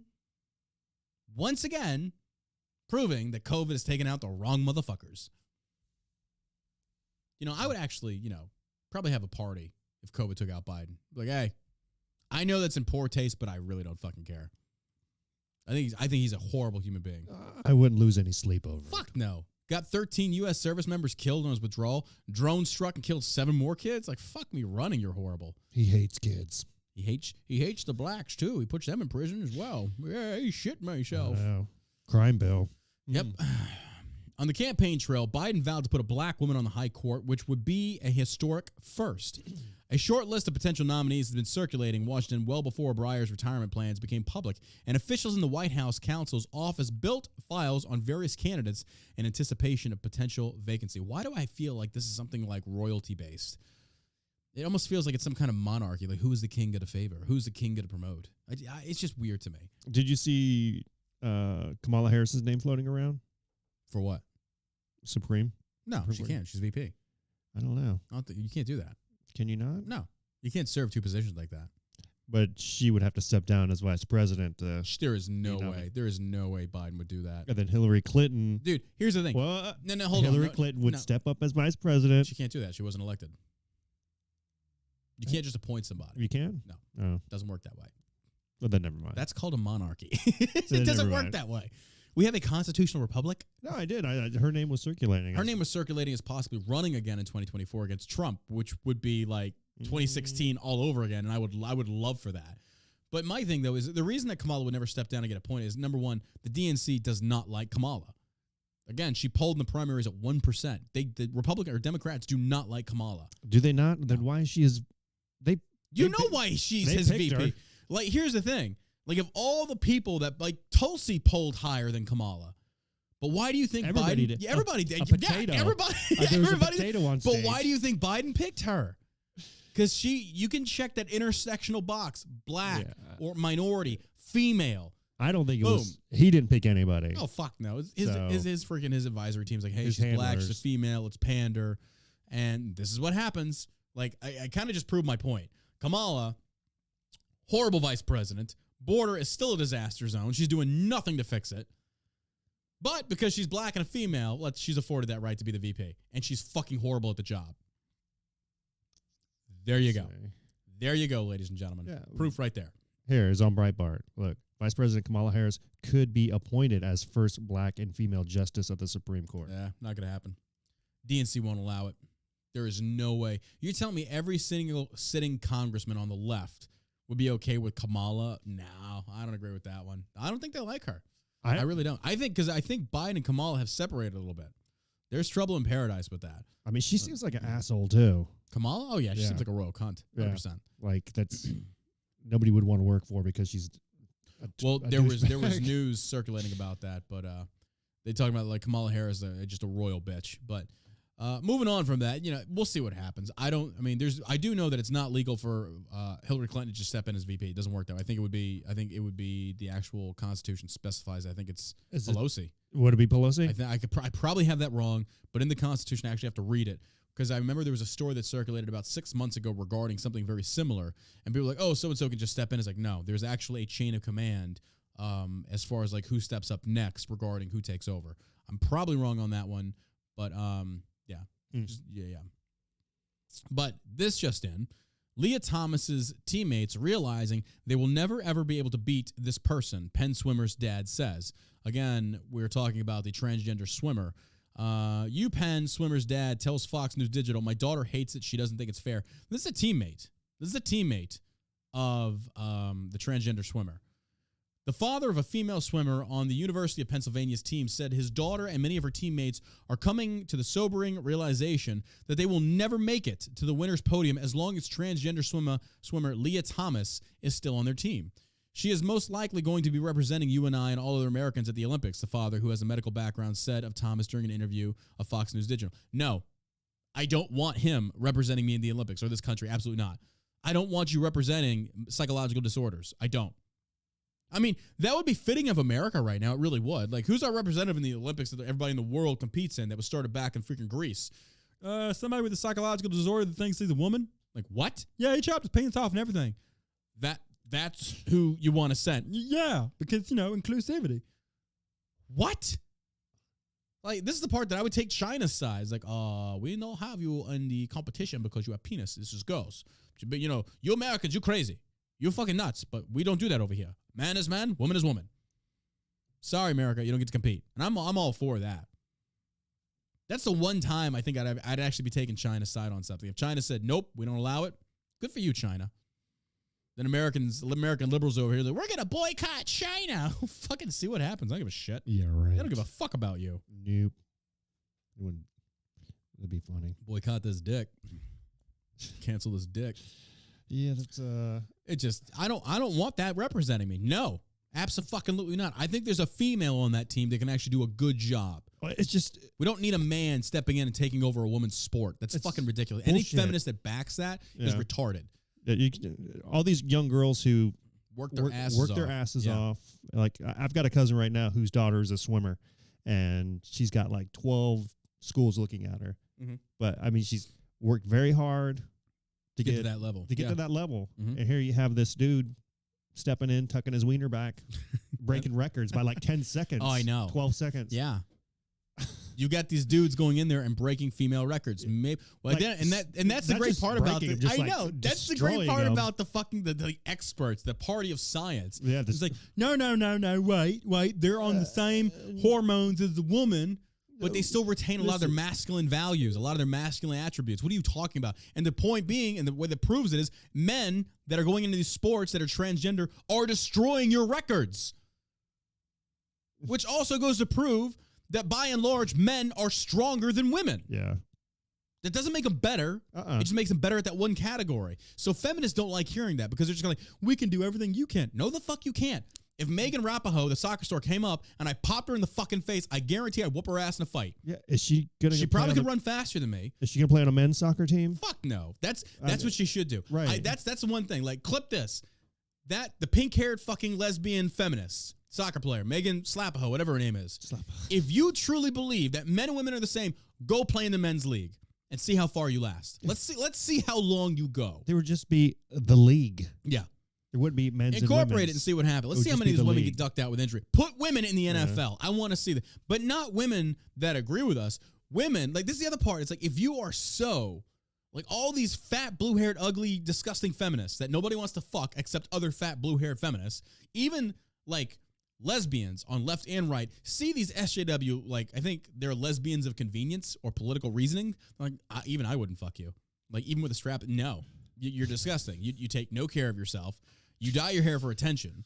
But the point being is that all these feminists, they're calling for all this equality in these sports leagues. Why is nobody stepping up to do it? Yeah. They have offered, but nobody's doing it. So you ugly women, you ugly feminists are sitting there screaming at the sky at the top of your lungs for inclusivity. You've got it. Now go fucking do it. Put your money where your mouth is. You want it so bad, go fucking do it. And you're not. You won't touch it. You know what happened when they talk about drafting women now? Oh my God. Y'all broke the fuck down. You shit yourselves over there. Like, well, no, we didn't want it like that. It's like, that's inclusivity. That's equality. If we're going to go fight in some fucking foreign war we don't agree with, guess what, women? You're on the front line too. And you better put on this fucking 80 pounds of body armor, this 60-pound ruck. And if you can't hack it, you're getting your buddies killed. Suddenly, it's not so... A lot of pressure. Suddenly, you're not so for inclusivity, are you? Hilarious. And this is a dude. Like, look at this guy. Like, it's just appalling to me. This guy, he is a guy. He has no breasts. He's got a wide build. He clearly has muscle. He's like 6'6". Yeah, it's ridiculous. Size 13 shoe. The father... That chick's got a huge dick. She's got a huge penis. Nice tits, bro. The father spoke on the condition of anonymity out of fear of his speaking out on the issue could bring actual physical harm to his daughter and family. That's why you have a Second Amendment and you shoot those cocksuckers. Yeah. You want to come fucking do shit? Yeah. See what happens. To his daughter and family. Like, I have a stalker, and I know where she lives. She's in Baton Rouge, Louisiana. It's like, if you want to try something, you're more than welcome to try. But just remember, this is a pro-2A state, and I will defend myself. You come on my property to vandalize my vehicle, whatever, you're going to be dragged out in an ambulance. That's all I'm going to say. Part of the reason these little girls get so excited about this is because they see themselves possibly being at the Olympics, he said. There's a shot that they can do it if they swim hard enough. If they work hard enough, they got it. They can do it. Anybody can do it. But now what you say to your daughter, you got Leah up on the blocks taking a spot from a cisgender woman on the Olympic team, he continued. How do I tell my daughter that could be you one day? You can't. You can never be her. You should just say him. But now what you do, yes, your daughter can still participate in the athletics and reap a lot of the benefits of athletics, but she will never be on the podium, he added. The National Collegiate Athlete Association, NCAA, sparked a firestorm last week after updating its more than a decade-old policy on transgender athlete participation and taking a sport-by-sport approach to transgender participation, which aligns with recent policy changes from the U.S. International Olympic Committees and allows each sport's national governing body to determine its own policy. In Thomas's case, the government, all that is just trying to shift blame. They're just trying to like, oh, it's not our fault. We just leave it up to the leagues to choose. Yeah. No, you should choose. There's a reason you are there. And if you can't do that, then you shouldn't be there. Oh, my God. Do you see the picture of his ass cheeks hanging out? Like, I don't even want to see this. Jeez. That's crazy to me. On Breitbart? It's disgusting. Yeah. No, this is on Fox. Yeah, Breitbart's got a lot of swimming pictures here. I don't want to see it. I don't want to see them. To delete my history now. It's disgusting. Allows each sport. Yeah. Okay, so the NCAA policy previously required trans women athletes to undergo at least a year of testosterone suppression treatment before competing on a women's team. That's ridiculous. That is ridiculous. Now it requires testosterone testing starting with the 2022 Winter Championships, in which transgender student athletes will have to document sport-specific testosterone. This has gone into the realms of retardation. You have taken a minority community that has a psychological disorder, and you are trying to normalize it and then change everybody else's thing for the sake of inclusivity. This is insanity. This is insanity, America. This is insanity, world. The fact that you are trying to change everything to appease someone that is confused about their genitalia. Disgusting. This is why America doesn't deserve a lot of the freedoms that it has. This is what we're doing now. This is what we have to. There are children still starving in Africa. There are women that are having their clitorises castrated that live in Afghanistan and Iraq. And this is what we're prominent about in America. We've become Sodom and Gomorrah. We really have. It's disgusting to see. Temper tantrum trends, Joe Biden, or hashtag temper tantrum Joe trends after reporter called stupid son of a bitch. All right, here's where I stand on this. For those that don't know, Biden was asked a question from Fox News reporter Peter Doocy, and he talked about inflation. Biden answered the question, and he thought the microphone was off. And he basically said, called him a stupid son of a bitch. You remember when Biden was still hot micing when President Obama was there and he was about to sign some kind of legislation? He said, this is a big fucking deal. Everybody knows Biden's got a mouth. They know he cusses. We all know President Trump has cussed. So here's the thing. I don't give a shit. If Biden wants to say that, that's fine. We all know they act like that. And sometimes the press can be assholes, and they should be called assholes. But all that I'm trying to point out here, though, is by the liberal standards of how you repeatedly attack Trump for his treatment of asshole Jim Acosta. Acosta got up there and acted like a complete prick, and Trump treated him like one. And liberals had a problem with that. That's not becoming of a president. Where are you at now? And you know what CNN did? All they did the very next day is a whataboutism on Trump. Yep. How did Trump treat the president? Oh, no. No, sir. No, sir. Don't even engage in that conversation. This is your president. The one that you claim won. The one that you claimed is that is going to unite the country. He himself said, I will unite the country. No, he is not. He has further divided us. Not even a little bit. Not even a little bit. Even Democrats are saying he's full of shit. That's the only way we've been united. Is that we all hate Biden. Yeah, everybody hates him. I'm going to unite y'all in your hatred of me, but I like chocolate chip ice cream and shit myself. Hey, in case you didn't know, Alec killed a guy. What do you hate me for? I didn't kill anybody personally except 13 service members, but whatever. I mean, that was like 4 days ago. And you know what I do love about this? Not what he did, but the fact that these quotes we're saying were legitimately quoted by Joe Biden. Yeah. These are not the leftist skewed quotes of President Trump. Mm-mm. Like, I was at that sit and paint the other day. Guy didn't know who I was. But he talked about this is the state of America. We were using water paints or colors that are water soluble. And this guy's like, and I gave the spiel. He was a nice dude. He's like, I got to give the spiel. If you eat your paint, it's not toxic. I wouldn't advise it. I was like, I know that you had to give the speech because somebody did it. It's like, oh yeah. He's like, people are stupid. He's like, but it's just like a former sitting president once said, he talked about injecting bleach. It's like, I'm just sitting there. I was like, it's not what he said. It's not what he said. It's like, you're taking that out of context. I didn't get into it with him. I'm like, this is not the hill I'm going to die on. I just want to drink my wine and paint my painting. But again, this just goes to serve how if you repeat a lie enough, it becomes believable and mainstream. When all you have to do is go look up the quote that's not what Trump said. That is not even remotely close to what he said. I always have to pull up a transcript and be like, show me where. This is what he said. This is exactly what he said. Because I had a douchebag be like, he said that.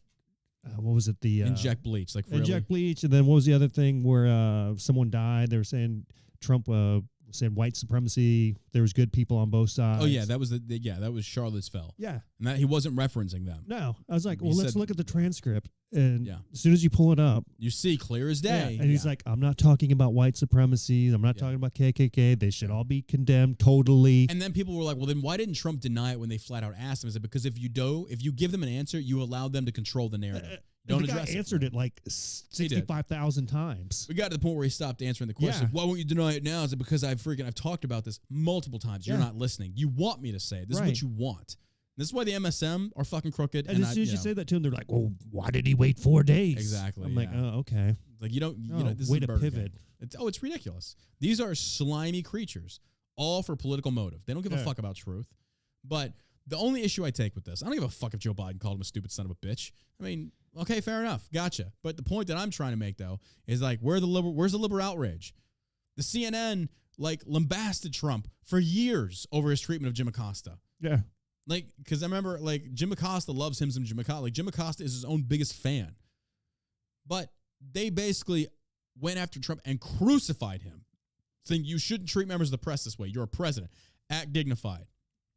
Okay, liberals, where's the outrage? They didn't. They made excuses. All you did was deflect it to Trump. We'll have to put that in the John Ross video.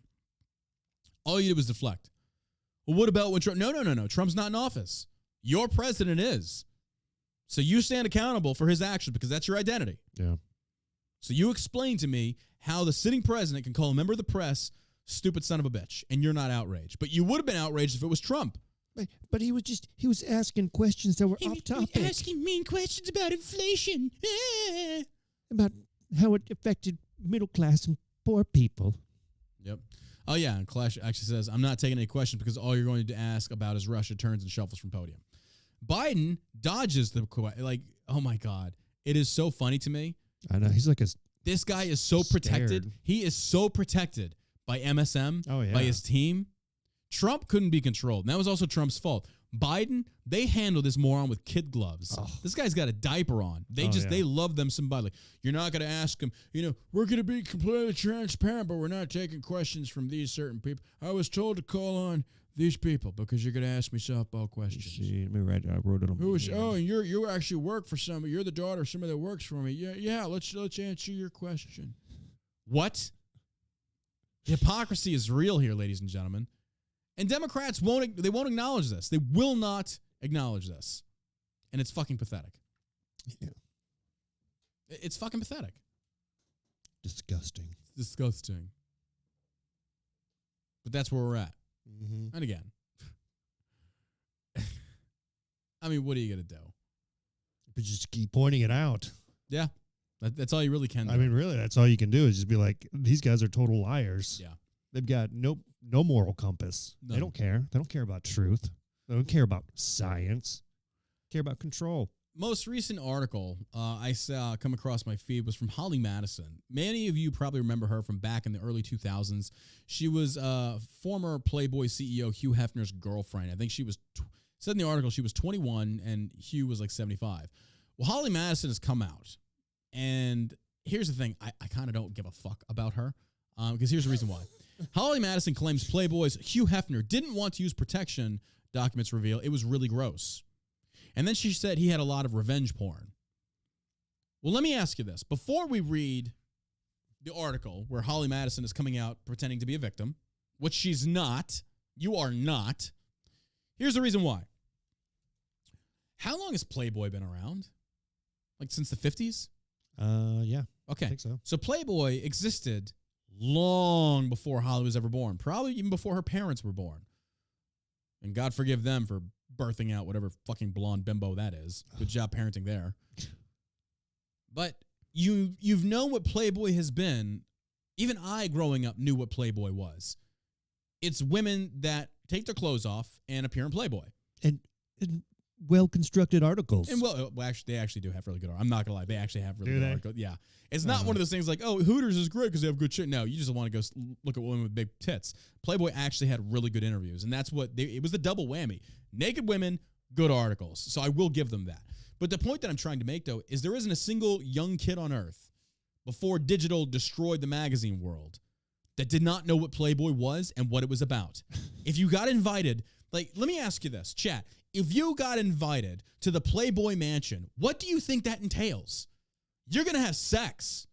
You're probably going to fuck a Playboy bunny or a playmate, whatever they're called. I don't know. A playgirl or Playboy. Oh, wrong one. Not the playgirl. Sorry. Yeah, you don't want to go that one. That's not the one you want to go to. They have sausage there and it's not good. But not that I would know. Never mind. Next subject. Next subject. Change the topic. Anyway, thanks for tuning in. We're the fastest growing conservative podcast. Sex, drugs, and rock and roll. Yes. This is not something that people did not know. Don't pretend and play naive. So, she's coming out here, and she's saying that Hugh Hefner didn't want to use protection. Hugh Hefner was essentially a god in that world. He was the end-all, be-all with a close second, Ron Jeremy, who was a god of the porn world, a.k.a. the Hedgehog, who's now in prison, where he's probably going to die. But you can't sit there and tell me that you didn't know what was entailed when visiting the Playboy Mansion or getting an invite there. Everybody kind of knew. So Holly Madison is coming out now. And she writes in this article, she's talking about these interviews, saying, one of Hugh Hefner's girlfriends. Okay, let's also question the motives of this wonderful human being, this great person. You were 21 years old, and you were the girlfriend of a 75-year-old who also at the same time had multiple other girlfriends. Are you telling me you genuinely thought you were in love? Are you really that stupid? I mean, I probably shouldn't ask that question. I probably shouldn't. You probably are that stupid. Yeah, she knew what she was doing. Don't tell me that you did not know what you were getting yourself into. Your motives were for fame. And I'm going to prove that. One of Hugh Hefner's girlfriends said she never had casual sex before she met with the Playboy founder. I somehow doubt that. The claim was made by Holly Madison and A&E's docuseries Secrets of Playboy, which premiered Monday night. The 10-episode show debuted with a 2-hour premiere that featured an exclusive new interview with the former Playmate Bunny. The 42-year-old dated the magazine publisher from 2001 to 2008. You were with this dude for 7 years and was viewed as his number one girlfriend at one point. Okay. You were with this guy for 7 years. He dated multiple women. Clearly, he wasn't monogamous. You had group sex. And the fact that he didn't want to use protection, that was where the line was drawn? Do you really think a 75-year-old did not have and make it, do you really think he didn't make people go get tested for STDs regularly? I bet he would. You think so? Oh, 100%. Think about it. You want to protect yourself. So it's like, before I fuck you, you better present a negative STD test. I wasn't physically attracted to Hef, but I did find him very charming. What a dirtbag. I wasn't physically attracted to Hef, but I did find him very charming. Oh, okay. Oh, you also found his money very charming, Charming too. like a grandpa? Yeah, exactly. Madison claimed, as quoted by Yahoo Entertainment on Monday, these disgusting individuals. Growing up, the model said she had trouble connecting with other people, which I'm sure you did. I'm sure you did. You look like that at 21 years old. I'm sure you had problems. Yes. Wink, wink, no, okay. Her mother, Growing up, the model said she had trouble connecting with other people, which made her mother wonder if she had Asperger's, a form of autism spectrum disorder that impacts one's ability to recognize or to socialize and communicate. Notice how they didn't confirm if she had it or not. I think I was drawn to try and be in the spotlight because I felt like if I could be famous, that would be a shortcut to feeling a connection with people, she admitted. What? Hey, I can't connect with people on a social level because I think I'm kind of awkward. You know what would fix that? Being famous. Where you have to isolate yourself even more? What? Nudes. That's actually the wrong thing you should be going for. You should be trying to get famous. She's trying to figure out your own reasoning as to why you feel like you were socially awkward. What an idiot. I don't know. Hey, you know what I should do to fix this bulimic disorder I have? Eat more. Like, what? What? This doesn't make sense. This doesn't make sense to me. And it gets even better. It gets better. Madison was 20 years old when she first went to the Playboy Mansion. She saw a wholesome atmosphere. You saw a wholesome atmosphere at a mansion that was built off of naked women in magazines? That's like, who the fuck raised you? Like, I can't even blame her for that. I have to blame the parents. Who the fuck raised you to think that the Playboy Mansion would be wholesome? Good old, like, Disney. Let's go take the kids there. We'll get some popcorn. We'll go look at some titties. Go to the grotto. Go to the grotto. Maybe check out a very finely sculpted vagina. Yeah, like my little boys. Look at this, 100%. It's a great, wholesome environment. We have some good times. Good fucking time. What the fuck is wrong with you people? Read some good articles. Just some great articles. Get the fuck out of here with this. It's like, I just thought that it was going to be like a totally wholesome place. You know, we just go there and play board games and read Bible verses. Like, what the fuck is wholesome to you? I want to know what your opinion of not wholesome is. Because if you thought the Playboy Mansion was going to be wholesome, Jesus. Madison was 20 years old when she first went to the Playboy Mansion. She said she saw a wholesome atmosphere and said she was willing to have a relationship with a much older Hefner because she'd never connected with guys her age. You know, that's like saying, like, you know, for me, it's like normally. Broke guys her age, 100%. Like, you talk about a gold digger. Gold fucking digger. But, you know, here's the thing. Normally, when I'm single, I will not date younger women. I don't like the drama. And when I say younger, I'm talking about like 29 down. I usually won't do it. Normally, if they're in their 30s, I'll date them because usually they have a good grasp on life. They've come into their own. They figured themselves out. They have a good, steady career, steady income. They're ambitious. They don't deal with the bullshit drama. Rarely, and I've had to make an exception for Mary. Mary's on that cusp, but Mary's also very mature for her age, and I appreciate that. But when you say that I don't date someone or I don't date a certain age group, it's not from the age group of anything over 21 to 75. That is an age difference. This guy could be your great-grandfather. That's like a fetish. It's disgusting. Right? It really is disgusting. Like, I understand. I mean, here's the thing. If it's legal, it's legal. You do what you want. But don't you dare sit there and tell me that you have somehow connected with a guy that grew up in the fucking 40s and you grew up in the 2000s. You connect with him? Really? Oh, okay. I remember when the light bulb was made. There one time when Thomas Edison was there and we were all sipping cognac watching him flip the switch. Oh my God, that's so interesting. By the way, can I have $300? I got some Gucci purses I want to go look at. I go to the movie picture show. What a fucking weirdo.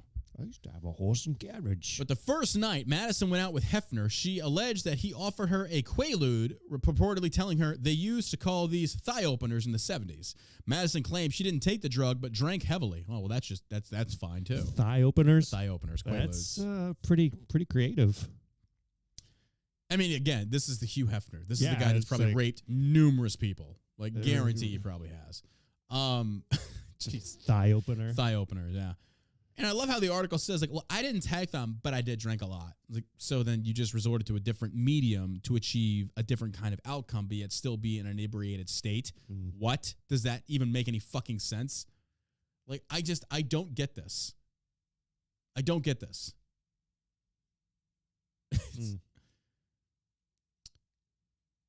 Madison claimed she didn't take the drug, but drank heavily. Afterward, she went upstairs with Hefner and the other women. You chose to do it.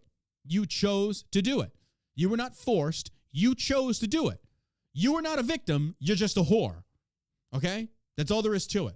So don't sit there and grandstand on your podium of altruism about how you were never a victim. You willfully went into this situation. You knew what this was. Before you pick that snake up, you know what it is. So if it bites you, you can't get mad. If you turn on the iron and you grab it 10 minutes later by the metallic surface, you cannot get mad at that iron for being hot. It is what it is. You will not change what it is. And if you put yourself into that situation or that environment, and this goes into that thing with women when they talk about we should be able to walk anywhere, dress anywhere we want without the threat of being raped. Well, here's the thing. I agree with you. But then there's this other small thing called fucking reality. So if you're wearing a very low-cut fucking blouse and high-cut skirt and you walk down a back alley where there have been numerous rapes happened before, what exactly do you think is going to happen? You think you're going to change the nature of criminals? And this is why liberal women that believe this bullshit are also so like, well, if we just ban guns, gun violence goes away. No, you're just fucking retarded is all you are. She was clearly underage drinking. She still drank. Uh-huh. Okay, so she's also wrong. That was the law. Yep. The law is 21. There was definitely, like, no romance or seduction or anything like that, said Madison, but she connected with him. The women were surrounding him. I never had casual sex with anybody before. I feel like I was kind of really asexual, so maybe I just wasn't ready for that. It was all very mechanical and robotic, and you would kind of follow the other women's lead. It was really gross to me how Hef didn't want to use protection, she further alleged. You certainly didn't matter when it came time for it to actually matter because you clearly did it. Your camera died, by the way. Yeah. You clearly did it anyway. So I'm not sure where the beef is now. Essentially, you're lobbing these accusations at a dead guy, but you said nothing when he was alive. And you clearly didn't have any issue with it because you compromised your belief on it. So I don't know why you want the world to be outraged. I don't know why you feel like you're some kind of victim when you're not. You cannot sit there and tell me you go into this wholesome environment where they're using illegal drugs, having unprotected sex, and then you get upset that that's what they're doing. Like, don't place to it. Or the fact that you know what it is, and then you turn around and you willingly participate. Is she selling a book? You know, it was a 10-part docuseries apparently that just aired. Go figure. Again. Tell all. A tell-all. You're just trying to be more famous. What, you're telling me that having sex with a 75-year-old man when you were 20 was disgusting? What? You're kidding me. And he didn't want to use protection, and he gave you illegal drugs? What? His balls touched the floor? You're kidding me. No way. This is where, like, a lot of these rape victims that come forward, it's like, wait a minute. Just by your word alone does not mean I'm going to believe you. Because you've got these morons like this Holly chick. It's like, no, I don't believe you. I'm sorry. I don't think you're a victim. I think you're just a slut that just wants to be famous and make money. I guess at this point, what are you going to do? You actually fucking, I don't know, learn a trade, a skills. There's some of these influencers out there that's kind of like, I just don't know what I'm going to do. Go to school. Be like the rest of Americans. Start a business. Launch a company. Go work as whatever. Find a fucking job. Learn how to write a resume. Like, there are ways that the rest of normal Americans function, and it's called work, a job. Bridget Marquette, one of Hefner's ex-girlfriends who also starred on The Girls Next Door, corroborated some of Madison's claims. Their co-star Kendra Wilkinson was noticeably absent from the docuseries. A spokesperson for the 36-year-old told Fox News Digital she wouldn't be commenting. It's noted that Wilkinson had stood by Hefner, even clashed publicly with Madison. Hefner's son, Cooper, also took to Twitter to defend his late father. The patriarch passed away in 2017 at age 91. Damn. Jeez. Some may not approve of the life my dad chose, but my father was not a liar. The 30-year-old tweeted, yeah, I don't believe that either. However, unconventional, he was sincere in his approach and lived honestly. He was generous in nature and cared deeply for people. These salacious stories are a case study of regret becoming revenge. Now, that part I will agree with. In response to the doc, a spokesperson for Playboy issued a statement to Fox News Digital. They said, "Today's Playboy is not Hugh Hefner's Playboy," the statement began. "We trust and validated these women and their stories, and we strongly support those individuals who have come forward to share their experience." I love where we're at now. I like that Playboy is trying to advocate for women's rights when they have sexually objectified women for how many years now? Like 5 decades.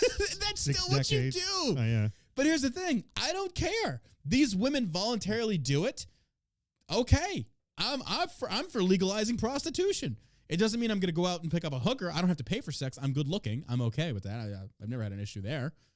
But what? Yeah. Playboy is now trying to like be liberalist. So like, oh, we don't agree with rape. I'm sure. How many rapes do you think went on at that Playboy mansion? Oh my God. They nicknamed a drug the thigh opener. Like, so come on. I'm going to say quite a few women probably got dumbest raped. Thing I have ever heard, that people are actually going to believe this shit, and they're actually going to take this chick's side. Well, you They're had gonna take people her like side. Harvey Weinstein that everybody knew about for and nobody decades, said a fucking and nobody word. said anything. Like, don't sit there and cry to me about how bad you've got it when there were so many people that were implicit in this and they've said nothing. Yeah. Forgive me if I just don't believe you. Yep. The most important thing we can do right now is actively listen and learn from their experiences, it continued. We will never be afraid to confront the parts of our legacy as a company that do not reflect our values today. Dude, spare me. Spare me your bullshit. Spare me this. All we can do, the most important thing now to do, is listen. Here's the deal. I'm probably not going to listen to a lot of you because you're kind of fucking retarded. And I don't want to hear what you have to say because you're victim of your own self-made circumstances. I don't give a fuck. I don't give a shit what you have to say. I just like making fun of stupid women like this that notably went in there, you knew what you were getting yourself into, and now you want to play victim when the person you're accusing is no longer around to defend himself. Did you, like any court of law, the first question is, did you voluntarily go into the Playboy Mansion and were at any point you forced to perform any kind of act, be it photography, sexual, anything that you said no to? And if you can't answer yes on any of that, then the case should be dismissed. You went in there. You're not a victim. You're just a whore that's chasing money and fame. She said it herself. The way to better connect with people is to be famous. Oh, yeah. I remember taking that back in Psych 101 in college. Yeah, absolutely. Start making fat shaming videos on Instagram and shit like that and get famous. And then your social skills will definitely improve on that one. What the fuck? And here's the other thing. Here's the other part that just really made me fucking laugh. She also says, Holly Madison said, life in the Playboy Mansion was gross. Drugs were used for sex. What? What? You're kidding. No. You know what else is great for sex? Delta 8 from Shell Shock. See, no, I'm not even playing. Sex on Delta 8 is fucking incredible. That's right. That's right, folks. Try some Delta 8 now. Get high AF and bang. Like, the first time I had sex on Delta 8, I saw lightning bolts. I'm not even playing. Not even playing. I was finishing and I was just like, oh, and then lightning. I was like, oh my God, this is incredible. Oh, it's great. But we never force anybody to take it. You can voluntarily take it. It's amazing. And it's legal. So check it out. Totally consensual. An ex-playmate is calling foul play at Hugh Hefner's Playboy Mansion. I felt like I was in the cycle of gross things and I didn't know what to do. Holly Madison, former Playboy pinup and ex-girlfriend of the late Hefner, says in an exclusive new clip for the forthcoming A&E docuseries Secrets of Playboy. Talk about chasing some clout. In a preview for the 10-hour exploration into the once heralded Playboy empire, set to debut January 24th. Oh, shit. It already has debuted. Madison, 41, unveils the mental and emotional anguish she endured as a playmate from 2001 to 2008 at the hands of Hefner, who died of sepsis in 2017 at age 91. She says, I got to a point where I kind of broke under the pressure and being made to feel like I needed to look exactly like everybody else, says Madison, who starred as one of Hef's 3 voluptuous lover girls on E's reality series, The Girls Next Door. Oh, what were you paid for that, I wonder? How much fame did you get from that? I felt like I had to look a certain way. Yes, that's called Playboy. Yeah. That's what they do. They do have a look that they go after. Yes, they do. Like, what? That's just, that's crazy to me. The blonde bombshell said that after 6 months of living alongside a gaggle of equally fair-haired and full-figured vixens, she arbitrarily chopped off her lengthy golden locks as a confidence boost. Well, good for you, I guess. Okay. Way to be different as you're still sitting there as one of 3 girlfriends. Like, yeah, way to be different. Good job there. But she claims Hef's reaction to her new look was a total bust. I came back with short hair and he flipped out on me, says Madison, the Playboy powerhouse. He was screaming at me and said it made me look old, hard, and cheap. Holly, let me ask you something. Why do you think he reacted in that manner? Why do you think all of his girlfriends were blonde, had big breasts, and were really skinny? You molded yourself into that archetype that he wanted. And then you are surprised when he is not happy that you change or alter your appearance? Holly, and she even says this was not a relationship where she was in love with him. She was a gold digger. Oh, yeah. I remember when she cut her hair, the mogul's buddy says, he was very unhappy about it. Yep, his world. Exactly. And she chose to be in that world. Yeah. So you cannot sit there and get upset when the man that you purposely, intentionally moved in with, voluntarily said, I will have sex with, gets upset that you chopped your hair off because you looked a certain way beforehand. Like, that's the dumbest thing I've ever heard. Hef would be pretty abrasive in the way he said things to Holly, chimes his former playmate Madison Girl Next Door co-star Bridget Marquette, who's 48. She came down with red lipstick at one time, and he flipped out, said he hated red lipstick on girls and told her that she needed to take it off right away, adds Marquette, who says Hefner never erupted when other playmates donned a crimson lip color. It was very frustrating to live with every day, she continues. All of the drama that was going on and the tension, I could definitely see that Madison was getting depressed and sad, and her demeanor was starting to change. Here's what you can do with that. Here's just some advice. Leave. Yeah. Leave. How long do those relationships last anyway? She stayed with him for 7 fucking years. So she was 28? Yeah. Leave. Yeah, but that sounds about like the time when he would move on to the... Yeah. Well, he alternated. Like, he had hundreds of different girlfriends. So it's kind of like, look, ladies, I understand, like, when you're in the dating pool. Her problems were catastrophic. I know. That's it's pretty like, funny. how horrible. How horrible. Chad. It was very frustrating to live with every day, she continues. All the drama that was going on, the tension, I could definitely see them at whatever. And look, there's the types. Blonde, big breasts. We're looking at a picture. There's old Hef. How about that? Madison, who ultimately deemed her affiliation with Playboy a dangerous choice, wasn't the only playmate to experience Hefner's sinister side. That's sinister? When he gets upset? Like, look, I'm not saying how he handled it is the right way, but he didn't beat you. He didn't rape you. Like, because he says that he doesn't like you with red lipstick. That's abusive?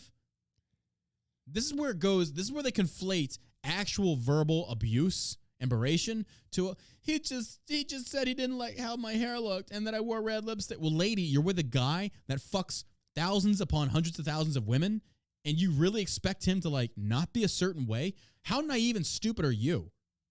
Well, you'll excuse me if I don't feel sorry for you at all. She's how she much was dating money? a 75-year-old man. How much money did she make to date him? He paid them. Did he? Oh, 100%. He gave them freaking place to live. Not just that, but he also gave them allowances and shit. Oh my God. It's crazy to me. Hef pretended that he wasn't involved in any hard drug use at the mansion, but that was just a lie, says Hefner's ex, Sandra Theodore, a playmate from 76 to 81. Quaaludes down the line were used for sex, she says, noting the lovely sensation of hypnotic sedative induces. The hypnotic sedative induces. I've never done a Quaalude before. Usually, you just took half a Quaalude, but if you took 2, you'd pass out. Theodore, 64, reveals there was such a seduction, and men knew that they could get girls to do just about anything they wanted if they gave them a Quaalude. Okay, fair enough. That makes sense. But did you voluntarily take it? That's the other part. Did you or were you forced? These are important questions. So they are creating such a slippery slope. Oh, it is when you introduce something like a Quaalude to somebody at a party. I mean, because what if they don't know what it is? That's true too. But in this, she was his girlfriend for 7 years and said this happened repeatedly. Yeah. So at one point, you know what it is, and you still are voluntarily doing it. You're not a victim. Yeah. If you're a newbie and you're coming into this, exactly, and that's like, the different. Yeah. If they lie to you and they say, "Oh, it's going to be an upper," and it's really a downer, and you wake up and you were raped, that's an issue. Yeah. But if they say, "This is what it does, let's have sex," and you say, "Okay, you gave consent. You gave consent." Mm-hmm.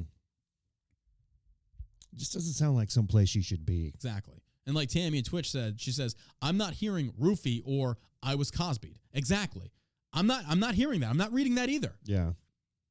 But they are definitely giving the impression that it is. Mm-hmm. But they're not saying it. Because they know if they do, they'll probably get their asses sued off. Yeah. But who knows what happened to them? I mean, I'm sure they went through some... But I'm not saying that. They probably made some really stupid decisions, sacrifices absolutely. to live that life. But they also did it for a reason. They did it for a reason. They weighed their options. That's the other thing. Is like, if your moral compass going into this was just already just disgusting, don't tell me to be morally just disgusted later on. Yeah. Gesundheit. Bless you. Excuse me. Like, again, when you go into this thing with an immoral situation, and then an immoral action occurs, don't expect me to be morally outraged. It's kind of like, again, it goes back to the point of you knew what you were doing. Yeah. So we spent enough time on this. I'm just kind of like, Tex says in the chat, said they got paid $1,000 cash weekly every Friday. They're making $1,000. Okay, $4,000 a month. $52,000 a year. Your overhead expenses are covered. Have probably bought you nice gifts and shit like that too. It's not a lot of money. No, it's not. But even the same token, like you don't have to do anything. No rent. No rent. You're not paying any bills.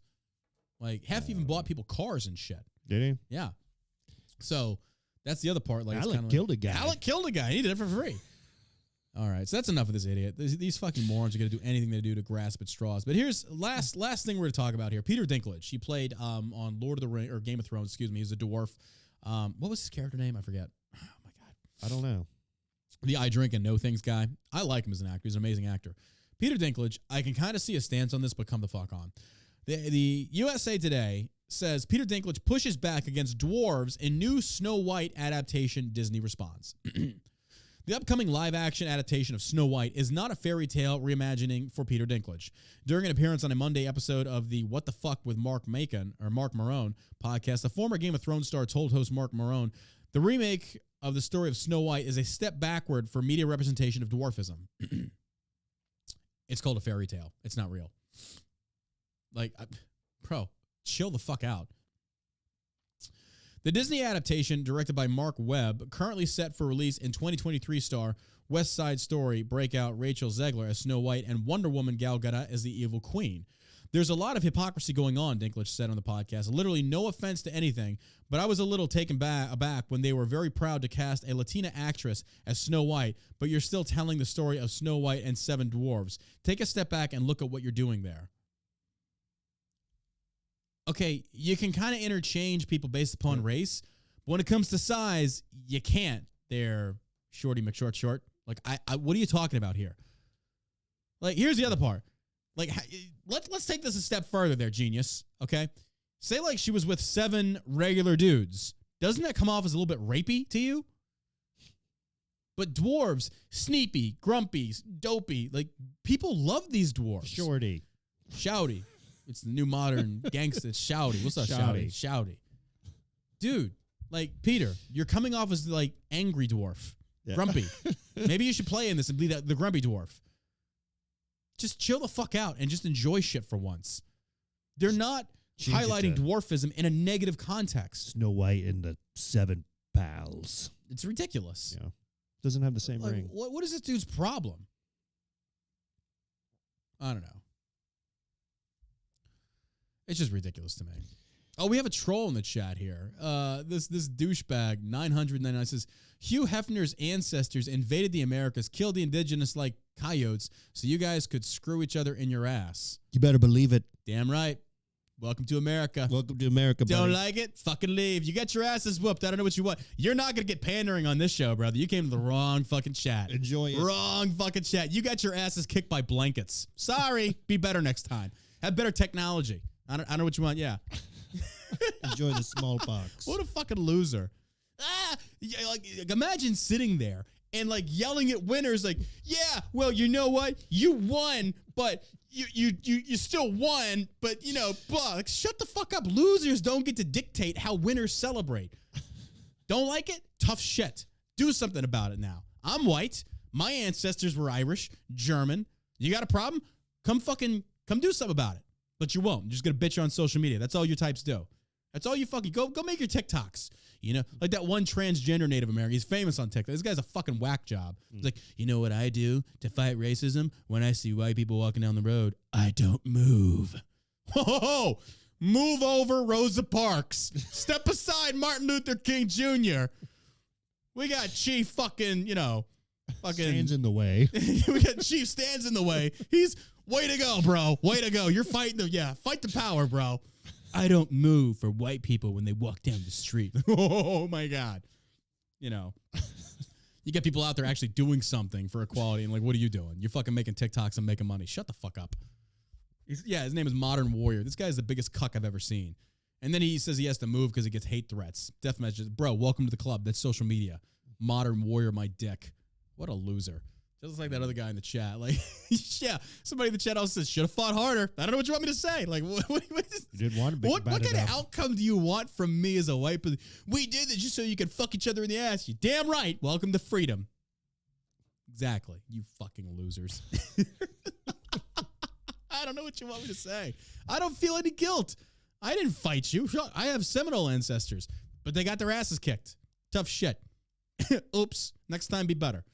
Fucking losers. I'm sorry. We don't celebrate or tolerate losers in this channel. You know, a Native American now would, I mean, you have all the opportunities in the world. Oh, 100%. Even more so than white people. You're celebrated. You're celebrated on a regular basis. Oh, we got another guy there. Horrible that you defend Hef. Where did I defend Hef? Show me where I defended Hef. You see, this is the problem with losers like you on Twitch and social media in general. Just hop a squat there, dipshit. I'm going to explain something to you real quick.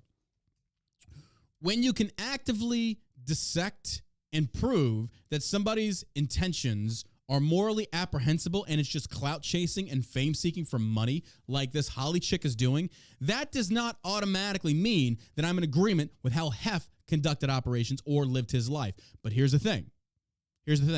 Prove to me that he raped these women. Do I think he did? Probably. But I'm certainly not defending the guy. Mm-hmm. So I know I need to break this down for you fucking mental midget retards out there. I know you don't get this. I know you always conflate the two, that if I'm going after this one woman, then I must automatically agree with Hef. That's not the case. That is not the case.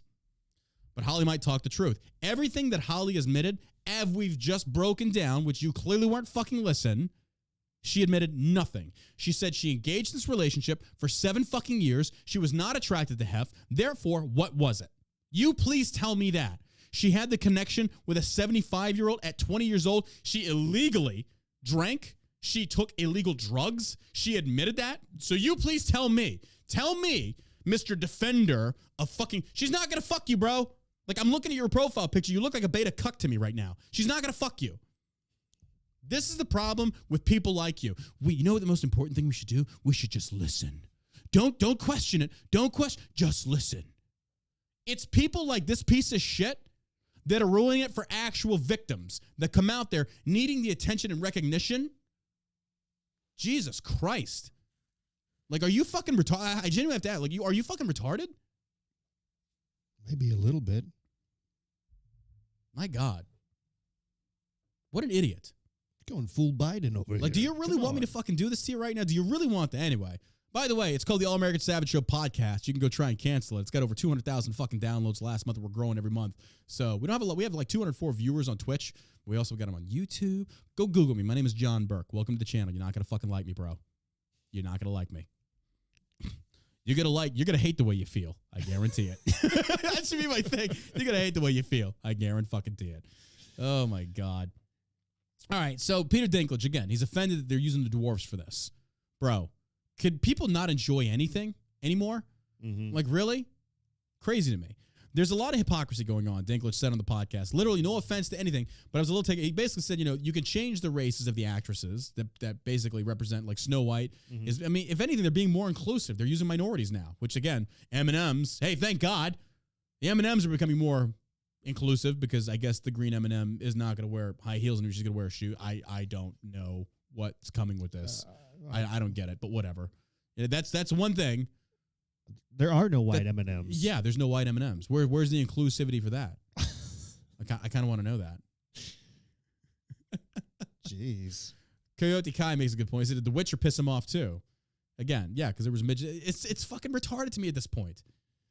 People just want to be mad about something. That's all it is. And he's got nothing to be mad about. Because, say like they represented the dwarves in a negative context. Like they were bad dwarves. That doesn't mean that all dwarves are bad. That's not what it means. It just means these characters are cast in such a fashion. Now, granted, there are things that we do need to progress and modernize a bit. Not wearing blackface to represent black people. That's probably one of them. It's a big one. Not having your Harvey Weinsteins out there protecting Hollywood and pedophiles and shit like that, like Jeffrey Epstein. I agree with that. But come on, this is over the line. He added, it makes no sense. Dinklage said, while he appreciated the inclusivity of the film's casting, he still had trouble reconciling the insensitivity of the film's storyline toward dwarves. That's it. So what do you want? Like, what do you want them to do? I'm kind of confused by this. So if a dwarf is in a movie they should be cast as full-sized people? Snow White and the 7 average height guys? Like, yeah, I don't... Sorry, Peter. You're off the mark on this one, bro. Wasn't he just in a series called Game of Thrones? And he played a fucking dwarf. Like, what the fuck? Yeah. You're a little hypocritical here. So that's crazy to me. That is just crazy. I mean, clearly Game of Thrones was a made-up story, a fairy tale, if you will. And so was they had dragons and a lot of incest. Yeah. It's ridiculous. Well, that does it for today's podcast, ladies and gentlemen. We appreciate you tuning in. Thank you for being here. Make sure you check out shellshockcbd.com. Sponsors the show. Again, we are dropped the Delta 9 gummies, the airborne gummies. They are live on the website right now. We have the allamericans.com website coming to you very soon. The landing page should... Oh, yeah, that's right. ZZ Toast made a good point. He says he called himself Imp and Half Man. He had no problem doing it when it paid, but being it's not him getting paid, suddenly he has a... Yeah, that's crazy. Horrible take on Holly. Shame on you. Go fuck yourself. I don't give a fuck. Don't like it. Don't follow me. You've been following me for 6 minutes ago. What a little bitch. And fucking unfollow me. Horrible take on Holly. Did you want me to go back and read for you what she said, you fucking retard? Do you want me to go back and read where she said she willingly went into a place that was not wholesome? She willingly participated. No, you just want to simp for the fucking gold diggers is all you want to do. What a fucking loser. Ban that little prick. Ban that little prick. You're for freedom of speech. I do. You can say whatever kind of dumb shit you want on your channel, you fucking retard. Anyway. Check me out on Twitter at Sergeant Savage, John Burke 11B on Instagram. We appreciate you being here, Twitch. Keep hanging in there, Twitch. I'm going to end the recording, but I'm going to talk to my Twitch community real quick after the podcast. We appreciate you. We love you. We thank you for everything you've done. Oh, we're going with this one now? Now you're going with this one. Wait, this was the intro song from the last podcast. It wasn't. Yes, it is. Oh, you're right. It was. You have. Oh my God. Randomly picked it out. You are fucking fired as the DJ. You're horrible at this. Can we have Hell March? Fine. There we go. Again, thank you for tuning in today. We appreciate your love and support. Josh is fired as the DJ. I'm a terrible DJ. We appreciate your love and support, guys. It's from the bottom of our heart. If you're tuning in, if you listen, if you enjoy the podcast, share it. Go leave us a review on iTunes. You can find us on iTunes, SoundCloud, and Spotify. We sincerely appreciate your love and support. You guys are fucking phenomenal. You got anything to add, my man? Thanks for listening, everybody. We will talk to y'all probably Friday for the next episode of the All American Savage Show podcast. Take it easy.